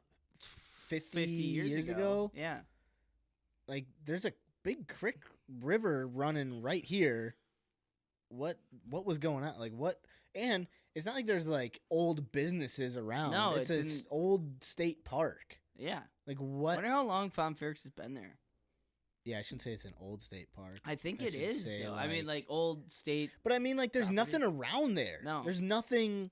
And the later you go back in the years, the more empty it was. Right. Like, so it had, Anyway, but it was fun. Yeah. I'd never been there before. I'd never been. We to Fon enjoyed our Ferric. time. We were trash hunting, but we also enjoyed the scenery, and like it was a beautiful snowy day, and luckily enough, there's a creek that runs through the whole Fon Ferric Park that was frozen over, so we could just walk the. Yep. I mean, not all of it was frozen. We walked behind that waterfall. Yeah, there's a water. Was cool. Yeah, and we found the big hole, and Yep.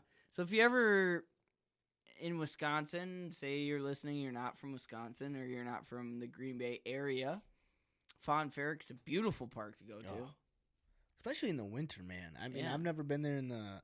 I feel like the spring would be cool. Spring is beautiful because the water is flowing. There's a big waterfall there, as big as you get in this area. In Green Bay, yeah. So, it was fucking beautiful. Yeah, I'd man. love to check it out in the spring.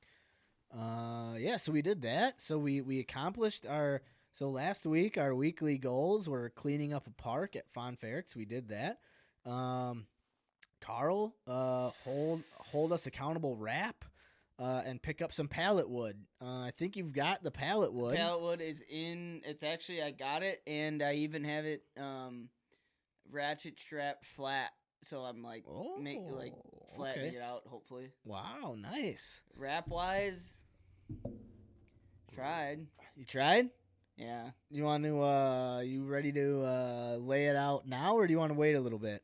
I can go. You want to go right now? I don't really have much. Well, maybe it'll be a little freestyle. Top of the dome. Top of the dome. Good thing I have 8 IPAs in me. Oh, this will be a good freestyle. Oh fuck. We should at least try to record this. Okay.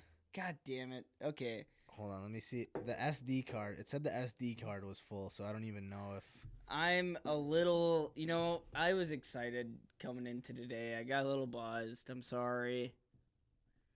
I'm not sorry. Fuck you, motherfuckers. I'm not sorry. Oh, I can't record, man. The SD card is full. Golly. Golly, gee whiz. Golly. All right. Well, next week we'll for sure have YouTube. We'll get there.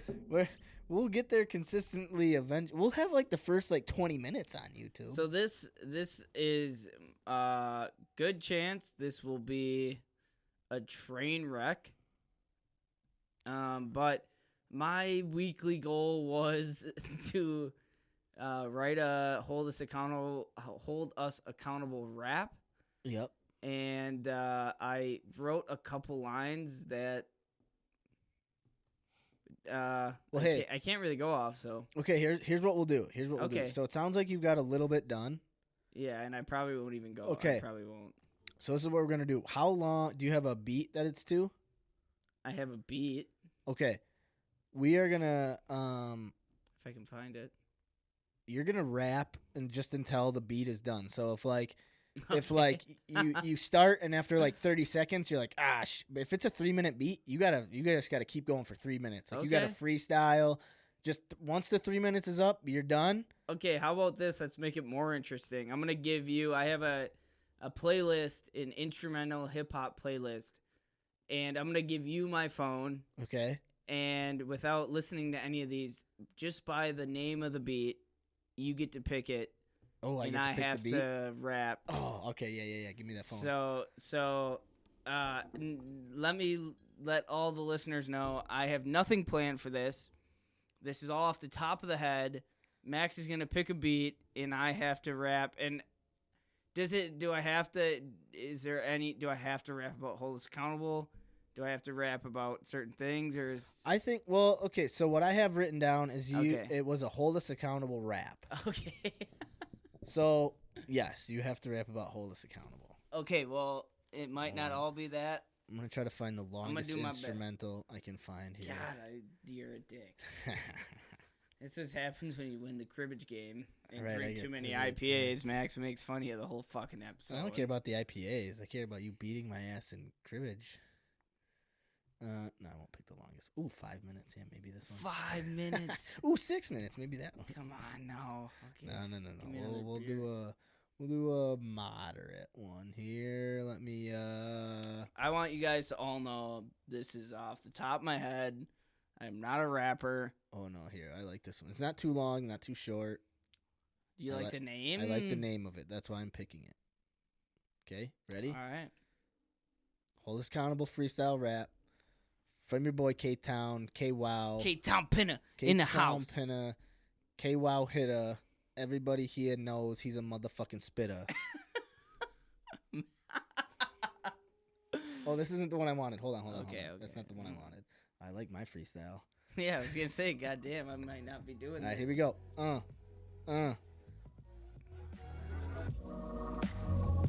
Ladies and gentlemen, hey, it's a freestyle off the top of the dome. I ain't got nothing planned, but yo, hey, about to pop off like a gun.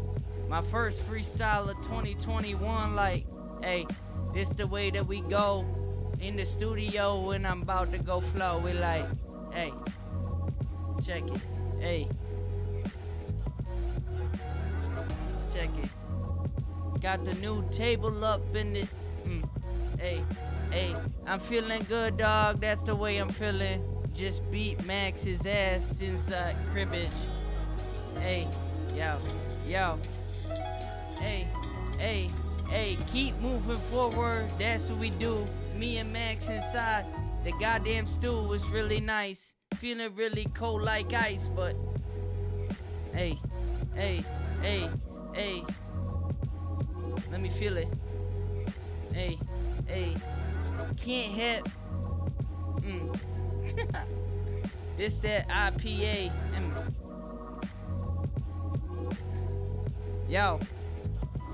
Got my HUA hat on, dog. Feeling real fleek. Smiling cheek from cheek. I'm like, this the way I go. We in the HUA studio like, hey, hey. I ain't disabled, just drunk, but goddamn, I just made this table. Hey, and it's standing on legs. Max, just so you know, I'm ahead in the pegs. Like, hey. Love it. All right, I'm trying. All right, we're at the 2-minute mark. You got 43 seconds. Hey. You got 43 seconds. Let it fly. This one's for the pack. Hey, hey, hey. And I travel around the globe, dog. Where'd it go? I don't know. It said it's still going. Hey. And this might be a cappella. It ain't raining, but I'm flowing. Get my umbrella. I feel good. LOA is my hood. We in the basement saying shit Max, give me a beat or something, it said it went for 2 minutes and 43 seconds. It stopped at 2 minutes. What the We'll put something else on then. God damn it. That was a warm-up. We'll just rewind it. Warm up. Yo. Hey, all right. All right, so now I know it's only 2 minutes long. It's not 2 minutes. It's a 2-minute warning, motherfucker. Hey. This is K-Town Spinner, dog. I got a gold chain on and everything. A-Town's hit a dog. A-Town hit a dog. Check it. Check it. Yo, this the price you get. I don't. Yo. Alright. Yo. Too drunk, I don't sound flat. Whiter than Max's hat. That's white. And this the way that I go. Travel around the globe. This is hold us accountable. I'm like, damn, yo, my shit be mean. Ladies and gentlemen, this is episode 16, and this be nice. I be slicker than ice. Take a chance, rolling the dice. I'm like, sound real good. Check it. This be my hood, and me and Max got the headphones on and got the mics turned high. Everybody knows why. I'm like, hey, fancy, but I ain't wearing no tie. Shit. I gotta figure something out. Give me something. So you want something new? You want to keep rolling? Yeah, give me something new. All right. Feeling too gray off the IPAs. I can't spit to this beat today. Ooh. Ow. Ladies and gentlemen, my name is Karel Wardlow. Welcome to Hold Us Accountable. I'm going to spit something out the top of the... Hey. Ladies and gentlemen, bear with me, all right? Check it. Last week, yo, I wrote a poem. This week, I be spitting off the top of the dome, all right? Hey, that sounds okay. And that sounds okay. Hey, okay. Hey. Yo. Check it. Going crazy like I'm horny. New weekly challenge, a short story. Hey, Max, what we gonna write? I don't know. Are we gonna write it or are we gonna type like, hey, that's cool. I don't know.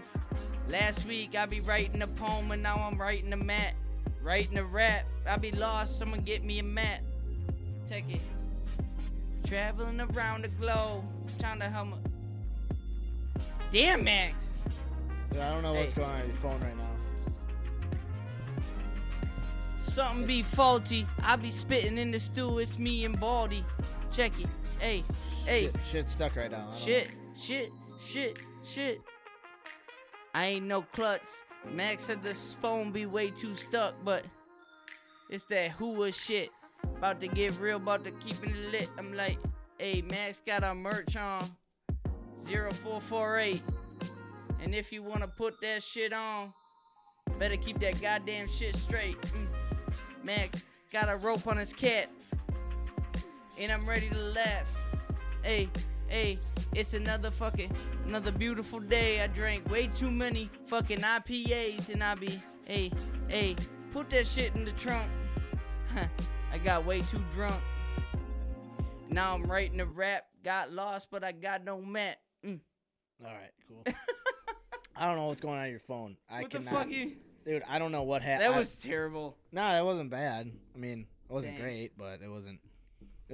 It was pretty damn good for just like I don't know. I guess I'm gonna freestyle right now. I'm upset with myself. Nah, don't be upset, man. Do you see me freestyling right now? That's what happens when you set a weekly goal and got nothing to fall back. That's what happens. That's what happened. Held your ass accountable. Jesus. You weren't like, I didn't write one, so I can't do it. I was freestyling. Wait.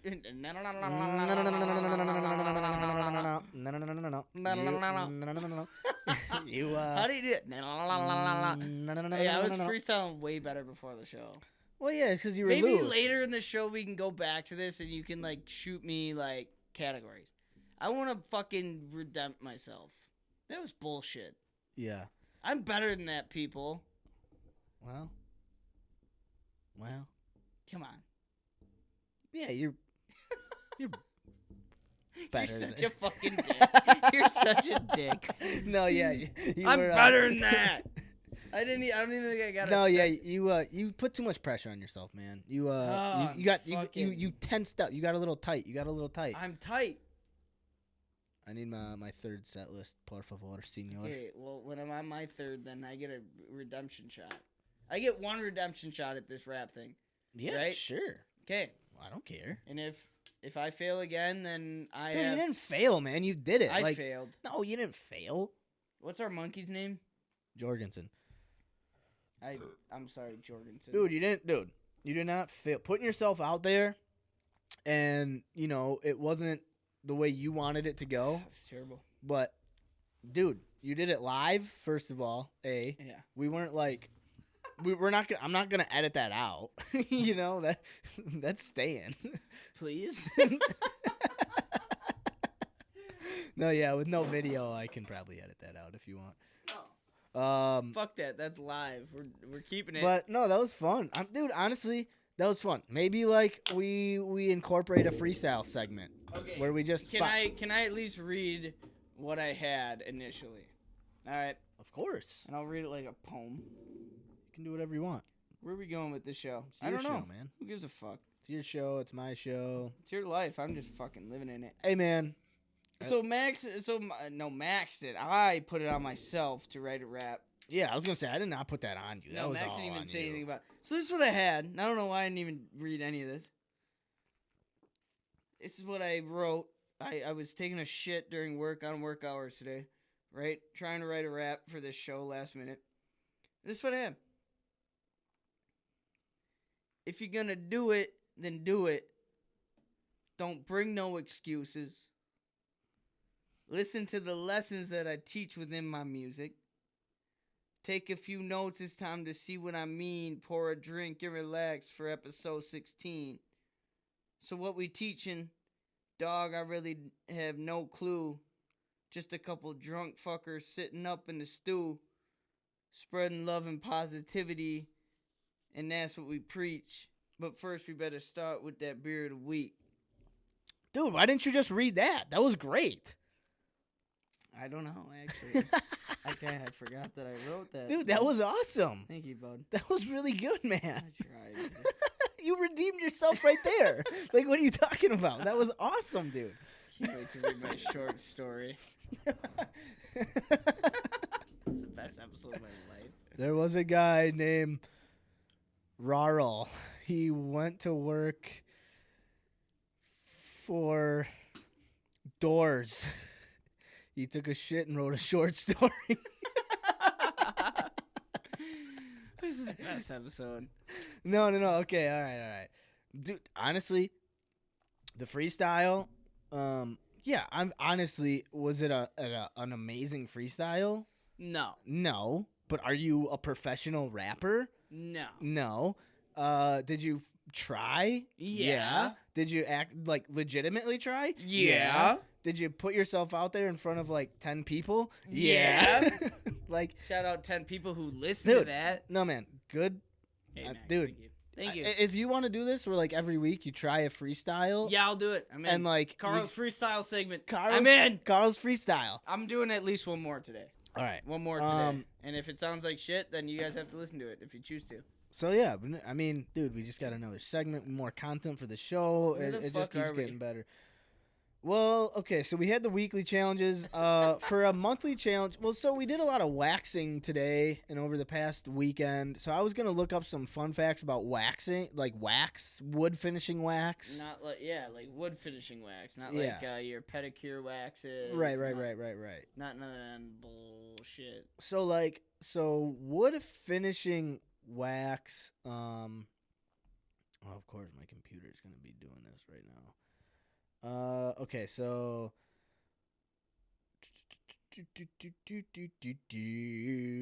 wood finishing techniques. So these types of wood finishes. Oh wait, this isn't the right one. Oh man. Okay, here we go. Wax was commonly used from the mid 1700s to early 1800s. This is for like finishing wood. Many cabinet makers used beeswax, which is still used today. Because it was almost universally available in rural New England and New England like in Europe, not New England here. In rural New England, and with the high cost of importing varnishes from elsewhere in the world, the majority of colonial... Oh, I guess it was New England here. My bad. Fuck the Patriots. The majority of colonial furniture was likely finished with beeswax. Wax finishes are usually polished to high gloss finish or mixed with turpentine to make rubbing and polishing easier. So that's a little bit about wood finishing wax. And now just some fun facts about wax in general. Beeswax has always been valued because it burns slowly and without smoke. So valuable wax there. Back in 181 BC, yeah, that's a long ass time ago. The Romans conquered the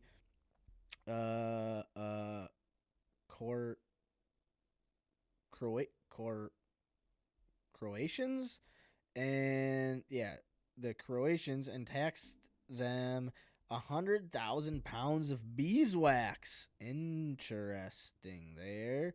Let's see. Where does wax come from? So obviously beeswax comes from bees. Let's see, what would be another like well-known one? Paraffin wax. Paraffin wax comes from petroleum, so it's like an oil-based wax. Probably not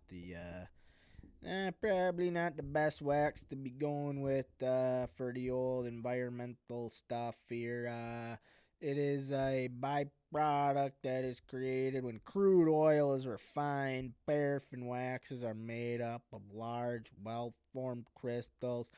It is used in a variety of different markets, such as cheese coatings, candle making, food packaging, and crayons. Interesting. All right, carnauba wax. Carnauba wax is a vegetable-based wax that comes from a specific variety of palm trees that are grown in Brazil. The wax is harvested from the fronds of these trees. Carnauba wax is used in many different products. For example, car polishes, dental floss, and paper coatings. Just doing a little wax update. What's up there, Karel? Hey, buddy, I'm back. What's up there, Mr. Eminem, Detroit fucking 9 Mile? I'm just going to call you 9 Mile from now on. What's up, 9 Mile? Hey, 8 Mile. How's it going, 8 Mile? They could call me like 5.5 Mile. Like 5.5 Mile there, short hey, stuff. Tell me about some fucking carnauba and some montan and some beeswax and some paraffin. The one I haven't got to yet is this montan wax. Montan wax is a type of mineral wax. It comes from a solvent extraction of Lignant is another name for Brown coal. Montan wax is typically used in car and shoe polish. In polish, Montan wax helps to improve scuff resistance, water resistance, and provide a nice high gloss finish. God damn, I like that Montan. Oh man. So yeah, just a little back history of wax. I mean, wax has been used, I mean, like we said earlier, in the 181 BC. Goes back as far 105, or even at 500 BCE. Damn. The Romans were using it. I mean, wax has just been around for a long People just been waxing shit all the time. Long You time. think maybe people were using like earwax for shit? I doubt it. Doubt it? It would take a lot to collect enough earwax. When was the fucking ear cleaner designed? What are they called? Q-tip, huh? When was the Q-tip made? I don't know. Remember people? Well, it'd be kind of hard. You'd have to. I mean, how would you get the wax off of the Q-tip to just collect enough? You just wipe your ear, wipe it on the surface. Oh, like that. Right on the tip. I don't know. Maybe they were using it in. You want to do a freestyle about it?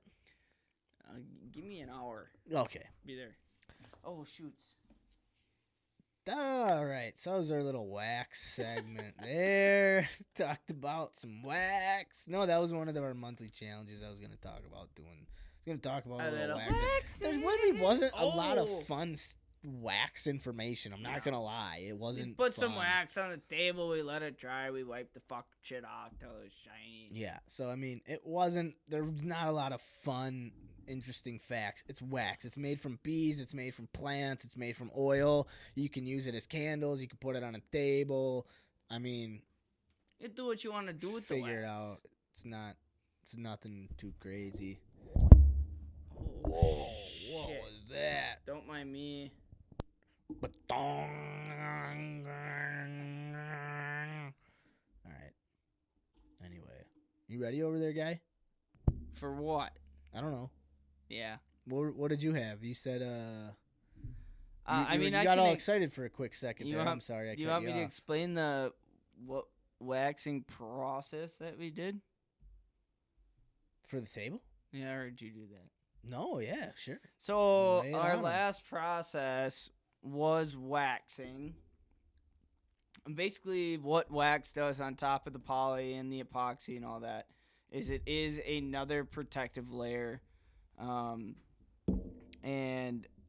wax is just wax. I mean, you think of a candle, you think of like wax you use to polish your car. It's like the same deal.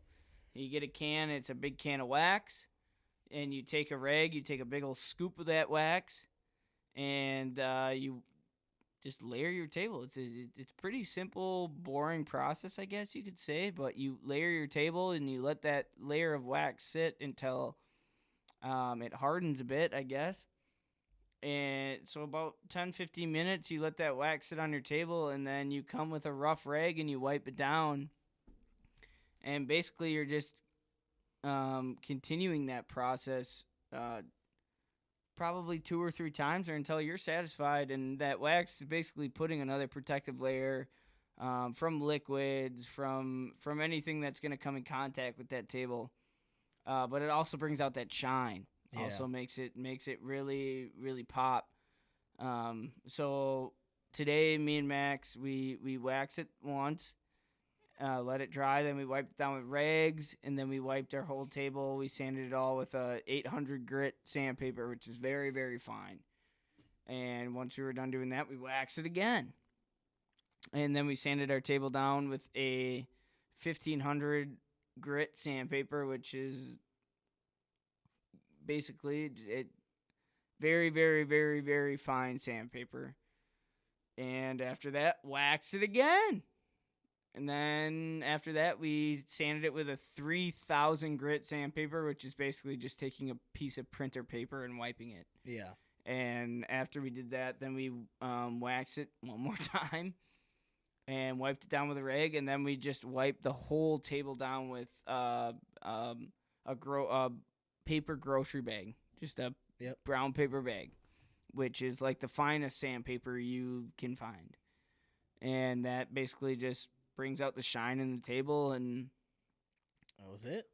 And that was it. So the whole point of the big point of wax is it's a protective layer, and wax is probably the one thing that really is like water resistant, waterproofs your table.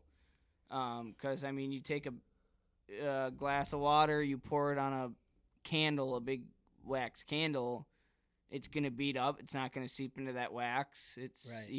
And that's basically what the wax does for our table is it protects the wood from absorbing any liquids, any sort of water, anything. So, I mean, on top of the shine that it gives, it really does protect it. So, that's why we waxed. Yep. Wax on, wax off. Wax on, wax off. It was fun. It was challenging. Yeah, it's tough after you let the wax sit for 10, 15 minutes. It's tough to. It's hard to get that shit off. It's hard to get it off. But yeah, that was it. That was wax. And honestly, that's probably going to be the last of like the fun facts, little history for the table portion of this show. We're coming up on the 2-hour mark here already, and we still have to pick our activities for our next month.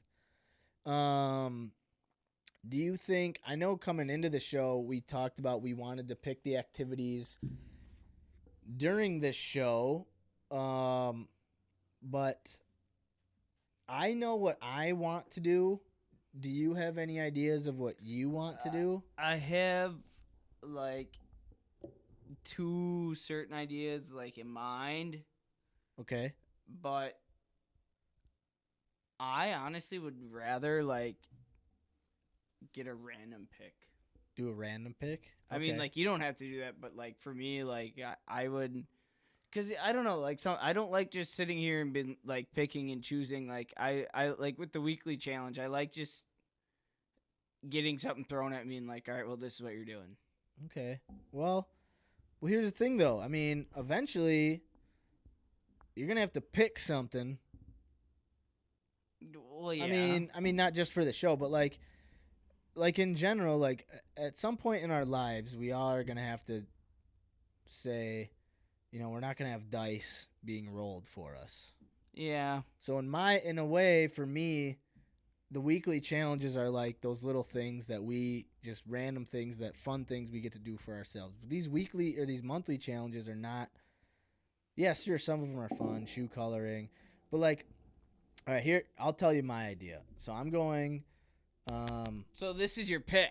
This is my pick, and this is why. This is what I'm thinking about doing.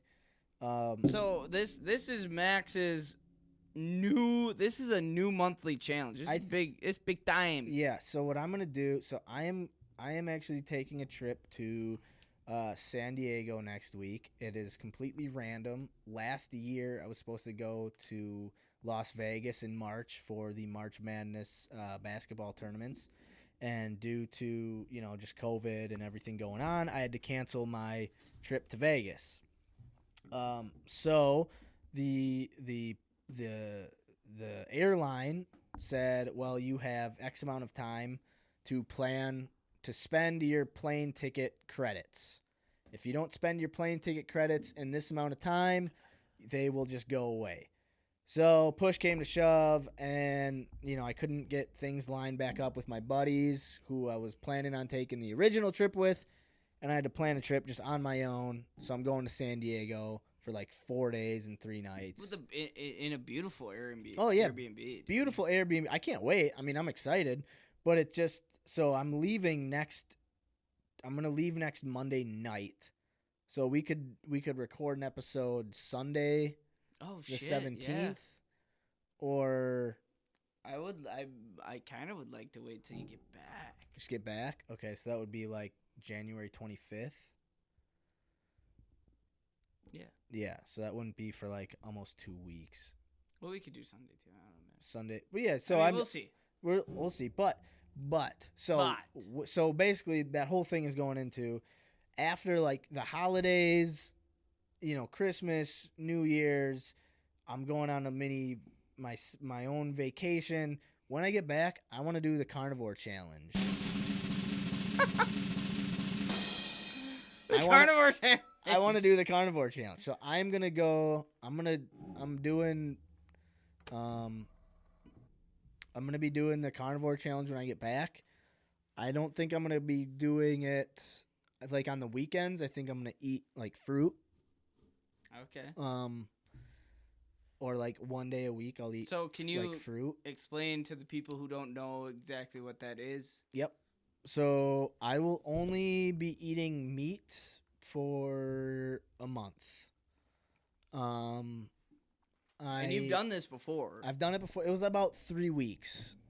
I did it about 3 weeks. Wasn't a full month because I got I was doing it before I went to Vegas. I wanted to get like shredded before I went to Vegas. I was all excited. It worked, dude. I was in good shape. But then I found out our Vegas trip got canceled and I just kind of got bummed out and I quit. But no, I want to do this again just because, oh man, I've just been eating so much and I just haven't been able to control my cravings and just anything I want, I just eat. Yeah, that's kind of where I'm at right now. And it's just kind of driving me nuts that I can't just. I think the holiday season kind of drove that on me. Yeah, and I just need to reset. I just need to say, no, I have control over my cravings, my brain. I need to just reset it. So I think I'm going to do the carnivore diet when I get back from San Diego. So I get back on the 23rd, so it'll start Monday the 25th. Okay. January 25th will be my first full carnivore diet day. I'll try to ease. I shouldn't say full carnivore diet day. You got to kind of ease into it. So Sunday the 24th, I'm getting back super late the 23rd. So the 24th will just kind of be I'll slowly just work my way into just vegetables, fruit, meat.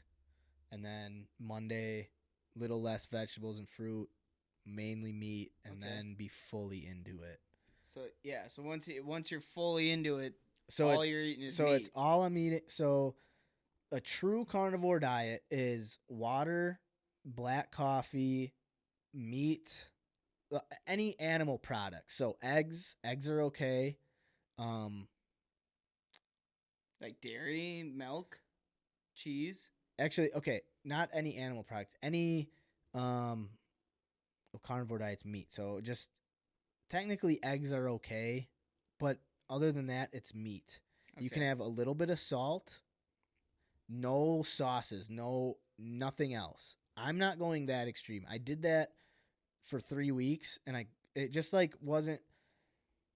It wasn't really obviously a carnivore diet isn't enjoyable, quote unquote, but it's still I enjoy eating ground beef, but with a little bit of seasoning in it. So you were for 3 weeks, no salt, no seasoning, no salt, pepper. The only seasoning I ate was salt. Okay. So it was so bland and just the amount of just savory foods, there was no relief from it.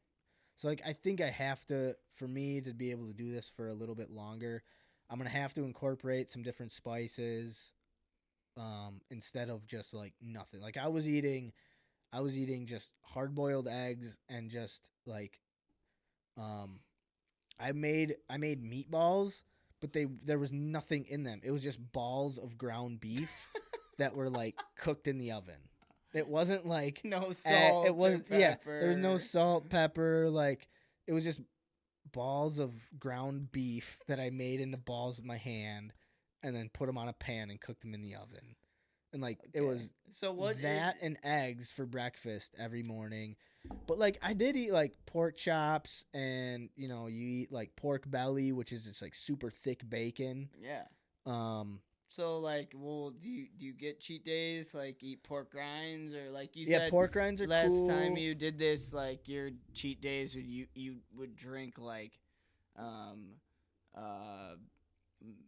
heavy whipping cream. whipping cream. Yeah, like, yeah, that's yeah, fucking Yes. fucked up. So one of my cheat days, I had a rotisserie chicken, a brick of cheese, shrimp, and heavy whipping cream. That's fucking. That disgusting. was like, cause on a carnivore, like the whole thing is you go in, you're supposed to go into ketosis, which your body burns fat instead of carbohydrates for energy. Okay.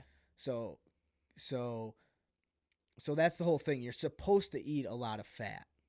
You're supposed to get your body into ketosis, so you can eat, heavy whipping cream. It's supposed on a cheat day. It should be more animal-based foods, Okay. like heavy whipping cream, like dairy that comes from milk. Can I ask you, like, what does heavy whipping cream taste? Tastes like whipped cream without the sugar. It's amazing. It's delicious. It's great. Have you Was ever? it delicious because you? No. I've had it since then. It just tastes like a milkshake. Really? Yeah, I really like it. I could. So it is a treat to you. Yeah, like, dude, a tablespoon of heavy whipping cream is like 35% of the fat you need in a day. Really? Yeah, it's just fat and like. It's What just is fat. heavy whipping cream? It's just fat. It's just fat. It's just fat, basically. It's just so like I don't know the whole process of how milk is made, but like dairy, it like settles and then the cream rises to the top. That's where that saying comes from. The cream rises to the top, and then they scrape that off, and then that's like the cream. So that's like the fattiest of the fat, because the heavy, it just fucking rises to the top. You scrape it off, and you just, cream rises to the top, man. You sick fucker. So yeah, I'm so proud of you. That's I'm gonna do the carnivore diet when I get back from San Diego. So starting January 25th, I'll be doing the carnivore diet, and I also want to start coloring this hat though. Okay. I know like shoe coloring is something I want to do, but I want to start working on this hat. Okay, so is that something you want done? I want to at least just start. So my thinking is I'm gonna pencil first. Oh my god, that's so awesome. I'm going pencil first. Okay. And I just want to get some pencil on it. I just want to get some ideas. Get some designs going, and doesn't have to be finished. Doesn't have to be fully penciled in, but I just want to get some designs flowing. Get my brain pumping a little bit on it. Bring it home. Okay. Get some things down. You got a lot of time to think in San Diego. I know, man. I can't wait. So that's what that's my next monthly challenge will be the carnivore diet and working on this hat. The hat is more just like my own personal. Okay. I want to just every time I come into the show, I have a new thing to like. Oh, check these stencils out that I got put on here. Okay. So I like it. So that's where I'm coming from. All right, and I got mine. I'm gonna learn a song on the old guitar. Ooh, yeah, I love it, dude. Yeah, I love it. I'm enjoying this. Since I just put out a flattering freestyle and like my musical genes are flowing right now. Hell yeah. No, I'm gonna learn a song on the guitar. All right. And my goal is not to just. I'm not gonna learn how to play be a musician. I'm gonna learn a song. Okay. Okay. So I'm gonna figure out a song and I'm gonna work on my guitar skills. Okay. I love it. And I have a guitar. So dude, that's one of the things from this show that I want to take away is I want to learn how to play some guitar just a little bit. Yeah. Just wanted to I'm gonna go ahead. I'm gonna jump into it, man. So you're gonna do it. So are you gonna learn just a song? So obviously you said you want to learn just a song, but like, are you trying to learn some basics so you know? Yeah, like I'm gonna learn so weekly goals would be just like learning new chords that are basically so I think the way I have to go about it is pick a song that I want to learn how to play And through the month, my weekly goals would have to be learning the chords to that song, so chord at a time. And my goal at the end of the month is to have a song that I can play, or at least try to play on the show. So I think music's something I have always been passionate about. Not necessarily learning how to play an instrument, but I have picked up the guitar here and there, but never really threw myself at it. So yeah, I'd like to learn a couple chords at a time through the weeks, and hopefully at the end of this month, I can play some sort of song. And I think that's possible. Love it. I think it's gonna be great. Oh man, I'm excited to see how it goes for you. Like I said, that's one of the things I want to do. Is I want to get on, learn some guitar. Yeah, and I think it's cool this month. Like me and Max, every monthly challenge has been together, which only has been a few, but I think it's good that we are doing something separate, so we can come to the show and bring not only more content, more things for people to learn about and listen to, but kind of feed off each other's minds. So like if there comes a point where I want to do the carnivore diet, I can learn some tips and shit from you. And if there comes a point where you're like, all right, I'm going to hop on the guitar, you can learn some things from my mistakes or what I learned from, and so on and so forth. I'm excited. I think I'm excited that we're doing two separate things. I really liked when we did the shit together, though. Yeah. I did, because I felt like, we were in it together. Like, if I was like, oh, man, this jiu-jitsu, like, what do you, like, when we did jiu-jitsu, that was so out of my comfort zone, and to just be like, dude, this is, like, weird. And you'd be like, yeah, I agree. It felt like, it's like comforting. Yeah, it was like, just like, okay, I'm in this together. But I think like for me, I've done the carnivore diet. I don't need that a ton. For the guitar though, that might be interesting. I'm curious to see how this is gonna go for you. And like I've never picked up like the guitar was something I tried for a while. I did try it. Okay. So like I did learn some songs. I learned some chords, and I learned how to play some notes. So like it's so fucking foreign to me. So it's not something I'm coming into like, oh well, I know a few. I don't. Yeah. I learned a few at the time. At the time I picked it up, but I forgot all of it. Oh. So like, this is it's pretty out there for me.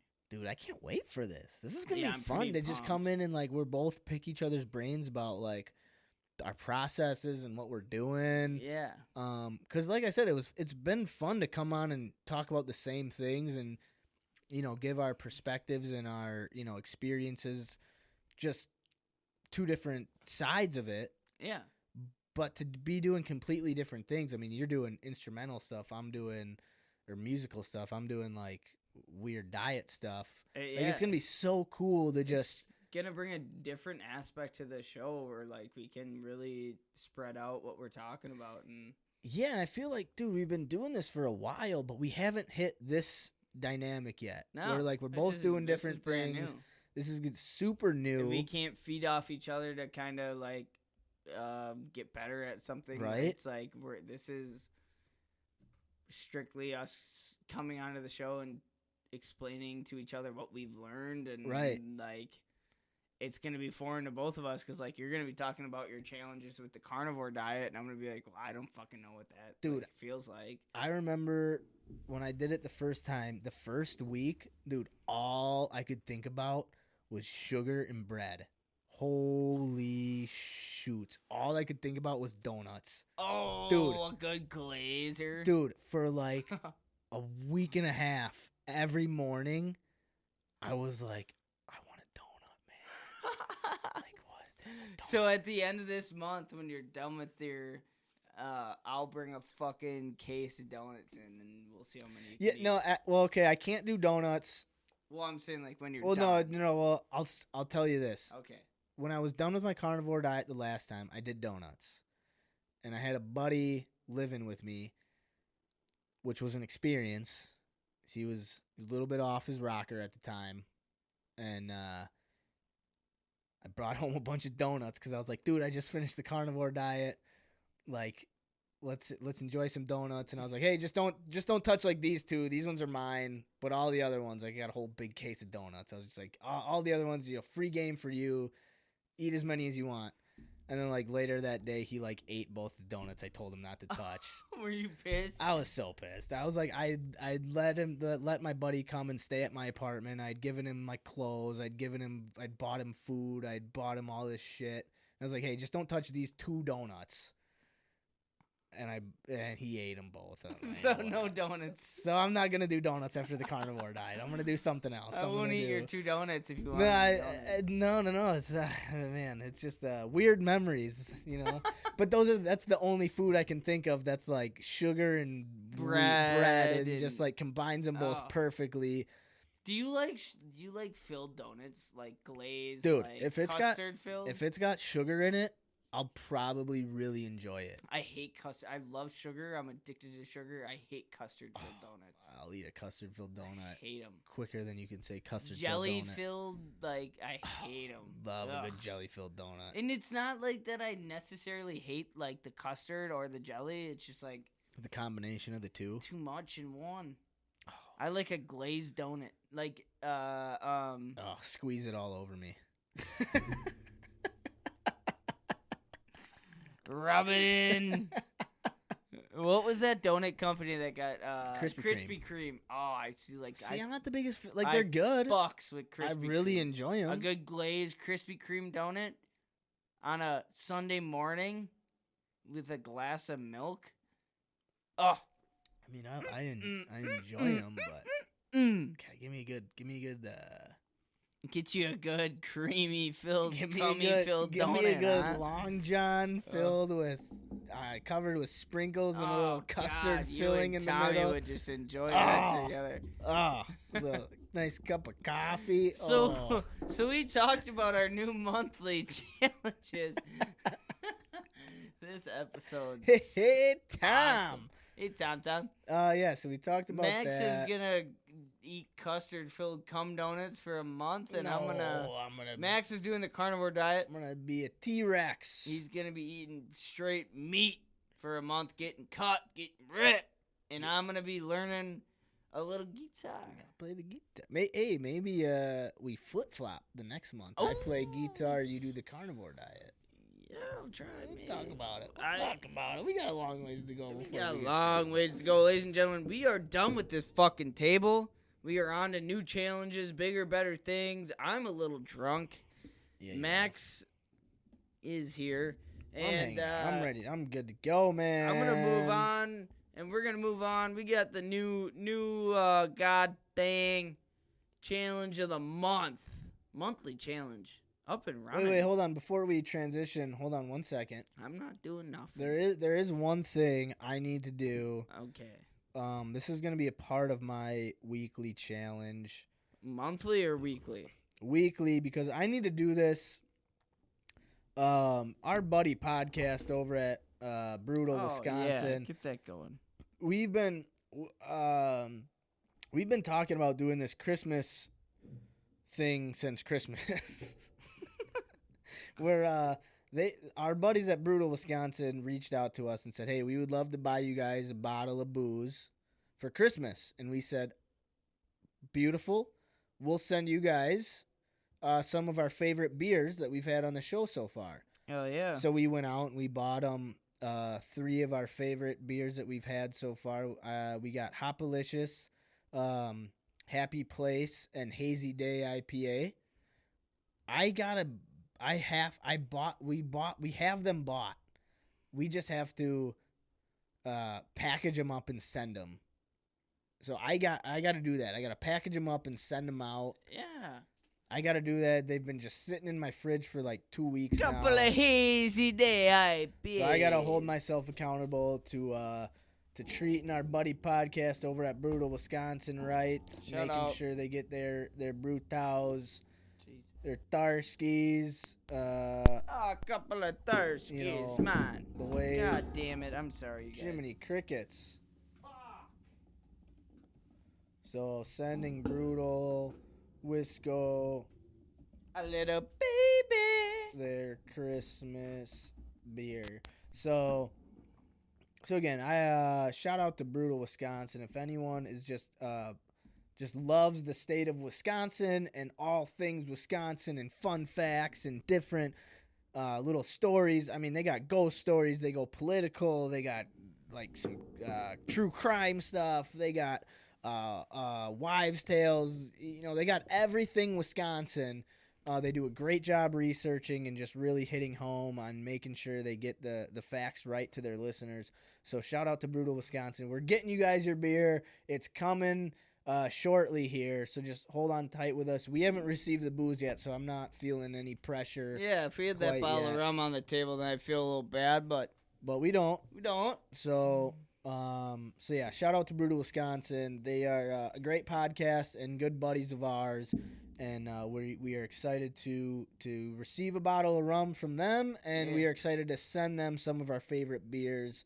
So yeah, I got to do that. I got to hold myself accountable. Yeah, and I do too. To making sure that we get it packaged up and sent out to them. Yeah, and if you're a fan of our show, go check out Brutal Wisconsin.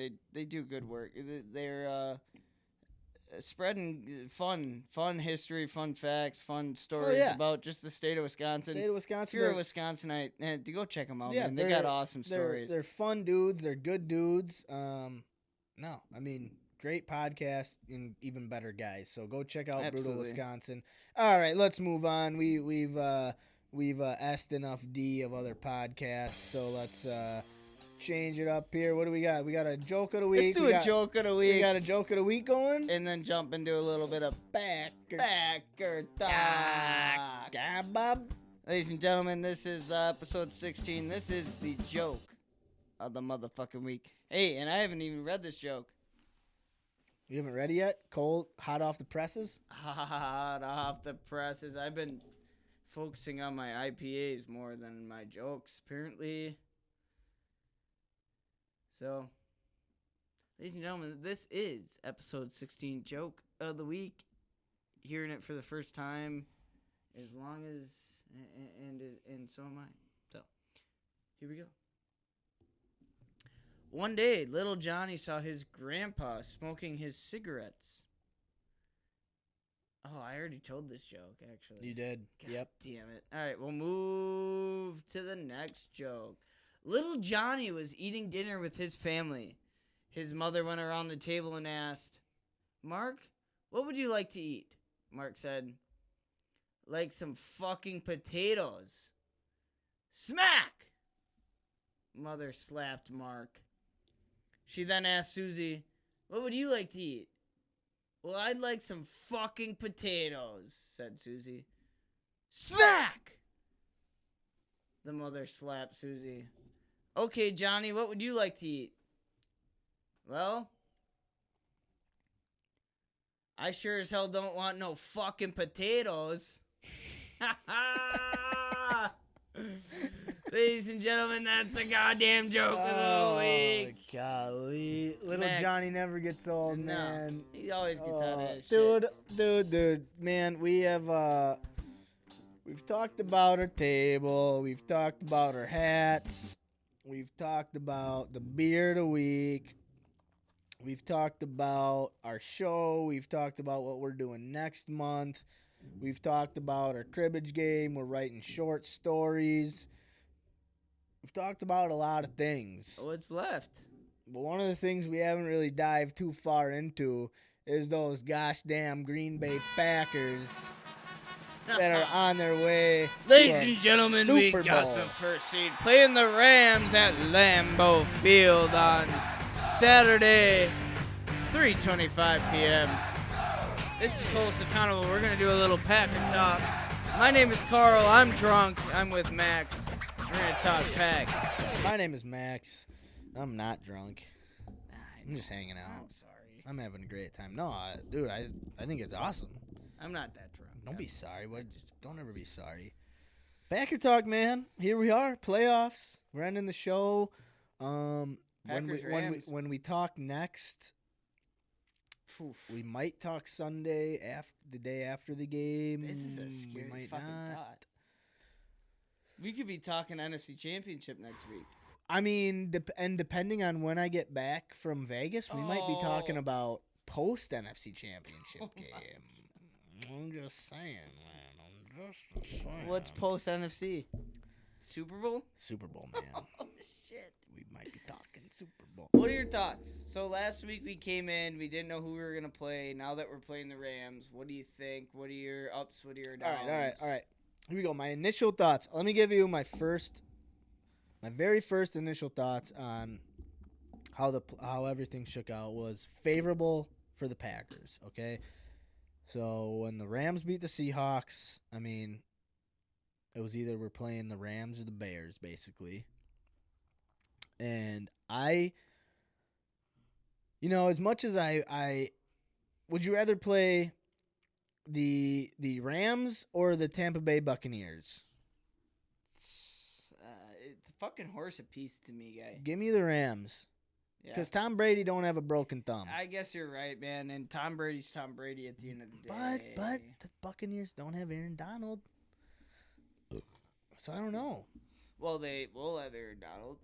No, but I mean, like, the Buccaneers, they don't have an Aaron Donald. Like the Rams might have a Jared Goff with a broken thumb, but they've got Aaron Donald. And we got one of the best pass defenses in the league. That's where I see this game could be like 17-14 Packers or like 13-17, 16-20. I think it's going to be a low-scoring defensive battle. I really think so too, and I see the Packers coming out, scoring early, and then being frustrated the whole game. I see them coming out and just our first drive, touchdown, 5, just 3 and outs, 6 and outs. And see, like, the one thing that I'm confident about is, Devontae Adams going to be locked up with one of the best cornerbacks in the league. But one thing about Aaron Rodgers is he's probably the best at spreading the ball around. Whether he's throwing to 1s or 2s or 3s, he can hit Bobby Tons, he can hit MVS. The only thing, when we struggle, is when Rodgers only looks to Devontae. Yes. That's when the Packers struggle. Yeah. When Rodgers locks in on Devontae and he says, Devontae is my number one on this play, I'm only looking at him. Yeah. That's when we struggle. Rodgers, he's got to be consistent and say, if Jalen Ramsey beats Devontae, go away from Devontae. And we have to utilize our run game. If Aaron Donald is a little shooken up, put Aaron Jones at him all game. Beat him up. Put Jamal Williams in there. Put Jamal Williams. Put A.J. Dillon in there. Get the big bruisers in there. I think the key to victory in this game for the Packers is to spread out their game plan and make sure the running game and utilize their passing game, the running game, the option game, anything, make it a versatile game where it's not just we're throwing to Devontae, we're throwing to our wide receivers all day. It's going to be a passing game. No, fuck it. Make it a running game. Make them have to game plan. Yeah. And the other thing that makes me nervous is McVay is he coached in a Super Bowl against Bill Belichick. Yeah. And it was a relatively close game. What was it? 10-3 or 13-3 or 17-3 something. 13-3. It was like a weird, like the Rams they didn't do anything offensively, but McVay still saw one of the best coaches, if not the best coach to ever do it. He coached against him. I mean, in the biggest game in the league, in all of in the NFL, he went head to head against the greatest coach in the biggest game. Yep. LaFleur hasn't had that type of pressure ever put on him. And I think that might be a good thing, though. Like, I think a big thing going into this game is not to let the stage get the best of you, or just be who you are. Just play the football that is working for you at the time. And I think the big thing with the Packers is once they hit the postseason, they get a groove and they find something that works. And once we try and change that up, that's when we run into problems. But I think the biggest thing that works with the Packers is spreading out that game plan, is not focusing on one certain thing, is utilizing every aspect you have in the game, which is we do have a running game going into the Super Bowl. We have a passing game going into the Super Bowl. We have so many options, and we can spread out our game plan so much where it's like make it impossible for the person who's going against you to be able to pinpoint one certain thing. Right. I'm sure a big thing for them is we're shutting down Devontae. Right. Shut down their number one, but it's like, all right, well, you're going to shut down Devontae. We have another number one. We got fucking Aaron Jones. But not only that, we have Aaron Rodgers, who, if Devontae's covered, MVS is fast enough where it's the fucking postseason, chump. It's the postseason, bub. Catch that fucking ball. Dude, he can get open. MVS, he makes me so nervous. He makes me so happy and mad. Dude, if I see Rodgers loading up and he chucks a bomb and because he always puts that hang time and you can see who he's going to. Well, and you can tell when he's ready to cock back. Right. Too. You can tell when he's ready to let her go, let her fly. He gets that little back hitch in him and he just, boo. But, like, when I see that coming, I'm just going to be hoping it's not MVS. Only for the fact that I don't have MVS can be 10 yards ahead of his defender. I am a big MVS fan, the person. I think he's a great dude and he works hard, but for whatever reason, his attitude and work ethic just hasn't correlated into him catching balls consistently, and that's the problem.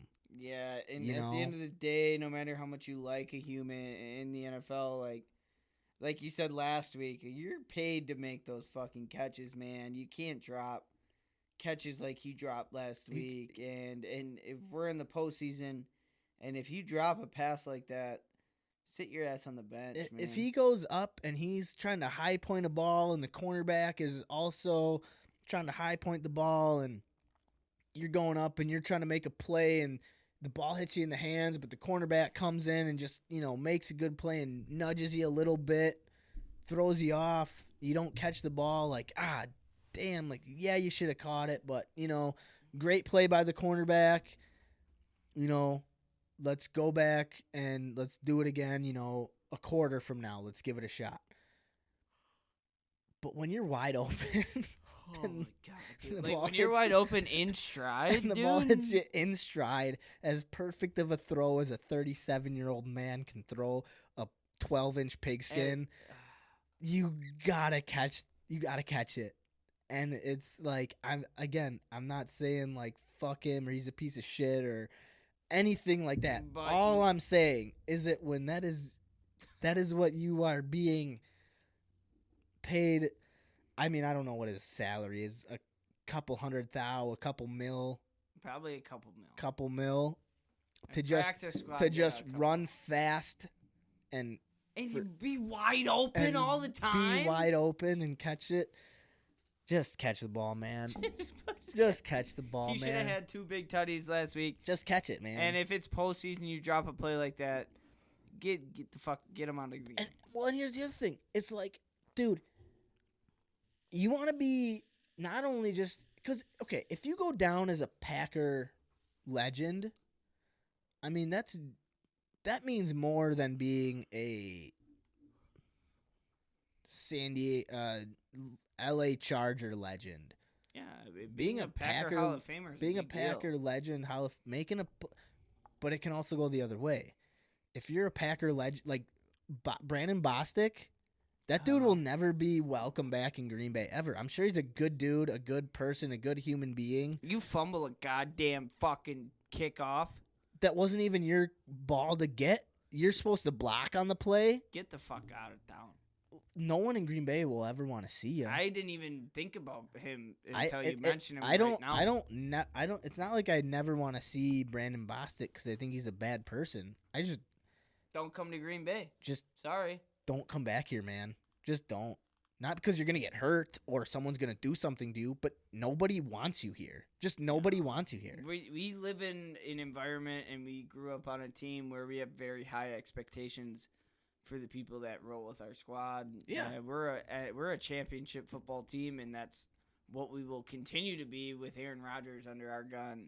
And I mean, for the first time, we have more weapons than Aaron Rodgers. We have number ones in the league at both sides of the ball. We have the number one wide receiver. We have the number one cornerback. Yep. We have number one left tackle who sadly won't be there with us for the ride, but we have guys who are picking up his slack better than anybody has ever picked up slack. And arguably the number one tight end.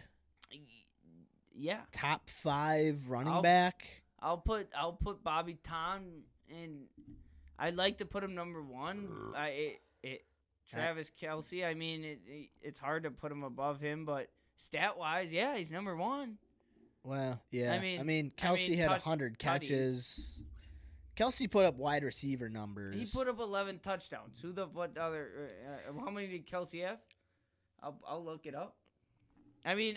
No, yeah, I agree. Look, I think Tanyan has this year. He played like a top 5 tight end, and he stepped up. The Packers haven't had in a long time. Like, we got people in positions where, like, we should be on the big stage this year.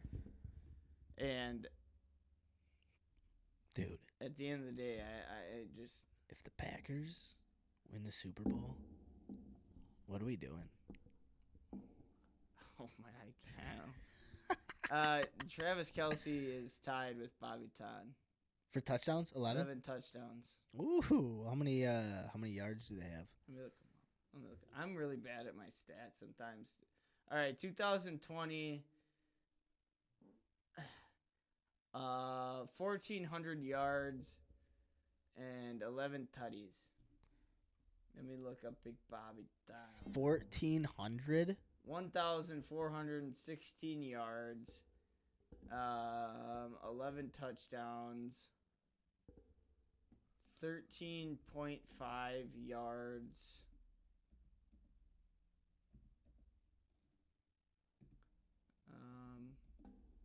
What are you talking about? Is that Travis Kelce stats? This is Travis Kelce. Oh, okay. Confusing me. You just started saying numbers. I didn't know what the context of the numbers were, who they were for. Yeah. Dude, I'm not gonna lie. I'm bummed about this no YouTube for this episode. Yeah, me too. I'm bummed, buddy. Yeah. Oh, wow. I mean, Travis Kelce has double yards as Big Bob Ton. Big Bob Ton's got 586 yards, 11 touchdowns. Well, yeah, and here's the other thing. I mean, Patrick Mahomes had what do you have, 6,000 or not 6,000, 600 more passing yards than Aaron Rodgers, but 8 less touchdowns. Yeah. So it's he threw for a bunch of yards, so Kelsey's gonna get his yards, but Rodgers threw for a shit ton of touchdowns, so Tanyan's gonna get his touchdowns. Rodgers had 49 touchdowns this season. Yeah, something 48. 48. Something ridiculous. More touchdowns than our punter had punts. Yep. And Devontae Adams had more touchdown catches than Crosby had field goals made. Fucking insane. Devontae had 18 touchdowns. Crosby had 16 field goals. That's not including extra points. That's just straight field goals, 3-point shots. But yeah, dude. We're coming up here on about a minute and a half. Minute 40 here. Holy shit, we're almost at 3 minute hours. 40. 2 hours and 40 minutes. It's 12:16 a.m. It's 1:13. It's January 13th, 2020. It's 1 in the morning right now? Well, it's 12:16, so technically it's the next day. Hey, ladies and gentlemen, it is January 13th. Welcome to Hold Us Accountable. My name is Karel. And my name is Max. Thank you so much for joining us today. Yeah, I wish I could have sobered up in a day, but yeah. Dude, what if we did like a 24-hour podcast? Where we just record for 24 straight hours. That wouldn't be good. That would be bad. Need a lot of, yeah. That'd be bad. That'd be bad. That'd be bad. That'd be great. Be interesting. Maybe if we did it for like a charity somehow. Yeah, I'd do it for a But- charity. But other than that, I don't think we could do it. But all right, we're up at 2 hours and 40 minutes. Packers are playing the Rams. We talked Packer talk. We're playing the Rams this Saturday at 3:30 p.m. We got big old Aaron Donald coming in to Lambeau. But hey, Aaron Donald's a hell of a player. I respect the hell out of Aaron Donald. I respect the hell out of the Rams kind of in general. I think it's really cool we're playing the Rams and that LaFleur and McVay kind of got their start together. Yeah. I think it's gonna be a hard knocks good matchup. I have nothing but respect for the Rams. If we were playing the Seattle Seahawks or the Tampa Bay Buccaneers, I would be so much more on edge just because I do not want to lose to those teams. And obviously I don't want to lose to the Rams, but it's a respectable match. I enjoy the Rams. I enjoy their style of play. I think Sean McVay is a good coach, a good person. I love Aaron Donald. Aaron Donald's an awesome defensive lineman, a super cool dude. Jalen Ramsey just gets in your face, talks shit. I love that. I love Jair Alexander. I love that he gets and talks little shit, gets little, and just like rightfully so. Right. I love the fact that both teams bring just that attitude to them. So I respect the Rams. Do I want to lose to them? Obviously not. Will I be happy if we lose? No. But we're gonna put up points. Max, give me your predictions. I'm gonna go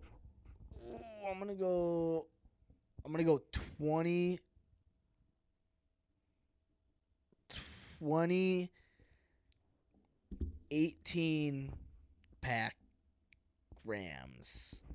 2018 Rams. All right, I was gonna say 21-14 Green Bay Packers. I can never go Packers. You say Rams? I said I can't go Packers. I never can bet the Pack. I never can think they're gonna win. Otherwise, okay. I'm gonna say 21-14 to Green Bay Packers. All right. No, don't fucking change your goddamn mind. I'm not pissed. You're gonna be pissed. Why are you gonna be pissed? Because if you change your fucking juju on me and shit goes wrong, I'm blaming it all on you. Okay. You fucking asshole. All right. 2018 Rams then. Yeah, look at that Packer fan over there. Hey, go Packers play the Rams on Saturday. Max, I'm gonna get you Aaron Donald jersey since you're. I'm gonna go 2018 Packers. All right, so if we lose, bald man on the other side of the table 2018 Pack is to goddamn blame. Go Pack, go! This is episode. Blondie 16. over here giving the Pack bad juju. Max is bald. I am drunk. We love the Pack. This is Host Accountable, ladies and gentlemen. Max, let's end this episode by giving our thanks, giving our praises to the beautiful people who listen. Yep. Thanks to everyone who listened. This is episode 16. We've come a long way, but we have a long, long, long ways to go. But god damn, are we just proud of what we've done.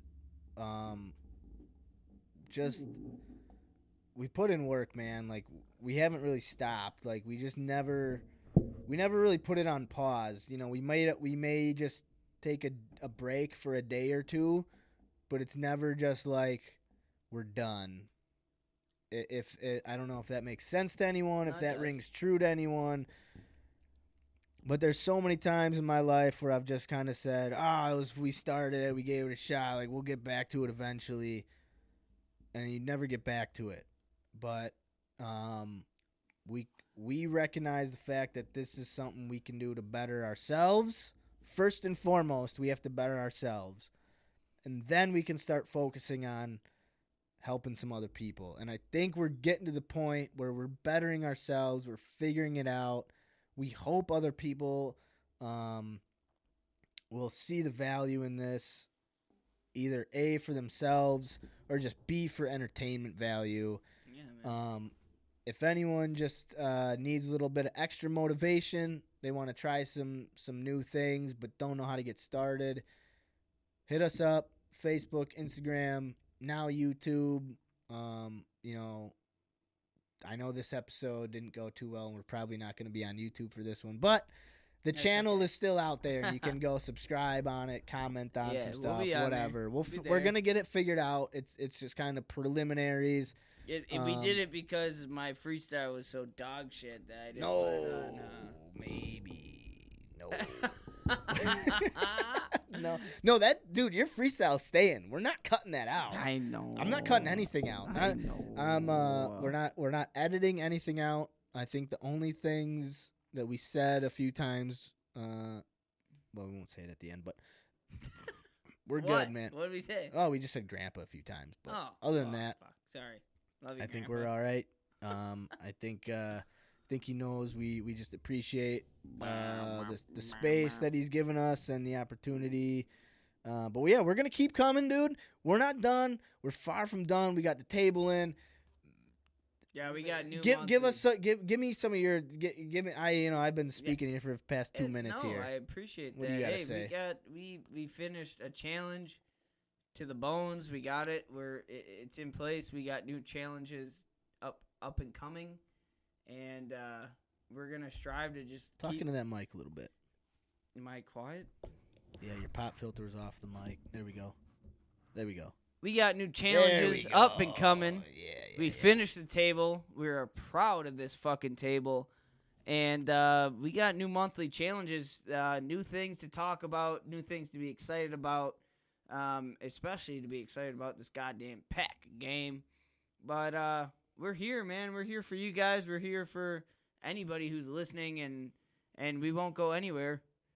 And whoever's listening, thank you. God bless you for being here.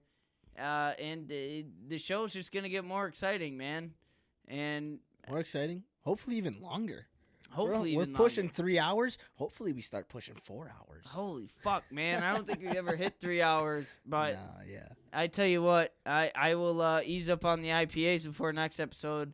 And new segment, I'll be freestyling every week for you guys. So this is just number 1. But ladies and gentlemen, this is episode 16 of Hold Us Accountable. We got new challenges. We finished challenges. We do what the fuck we say we're going to do.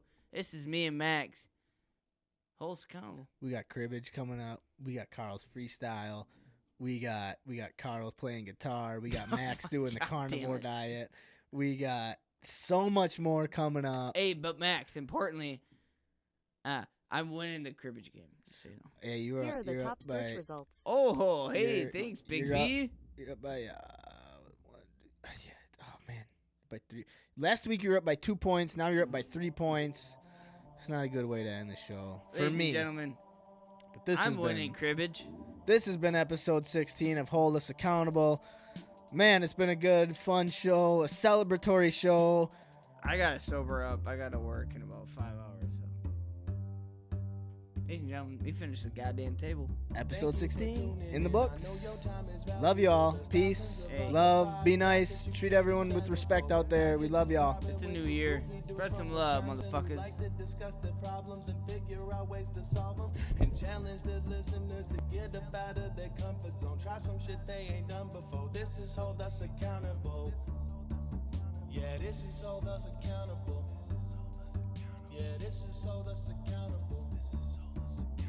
This is Hold Us Accountable. Hold us accountable.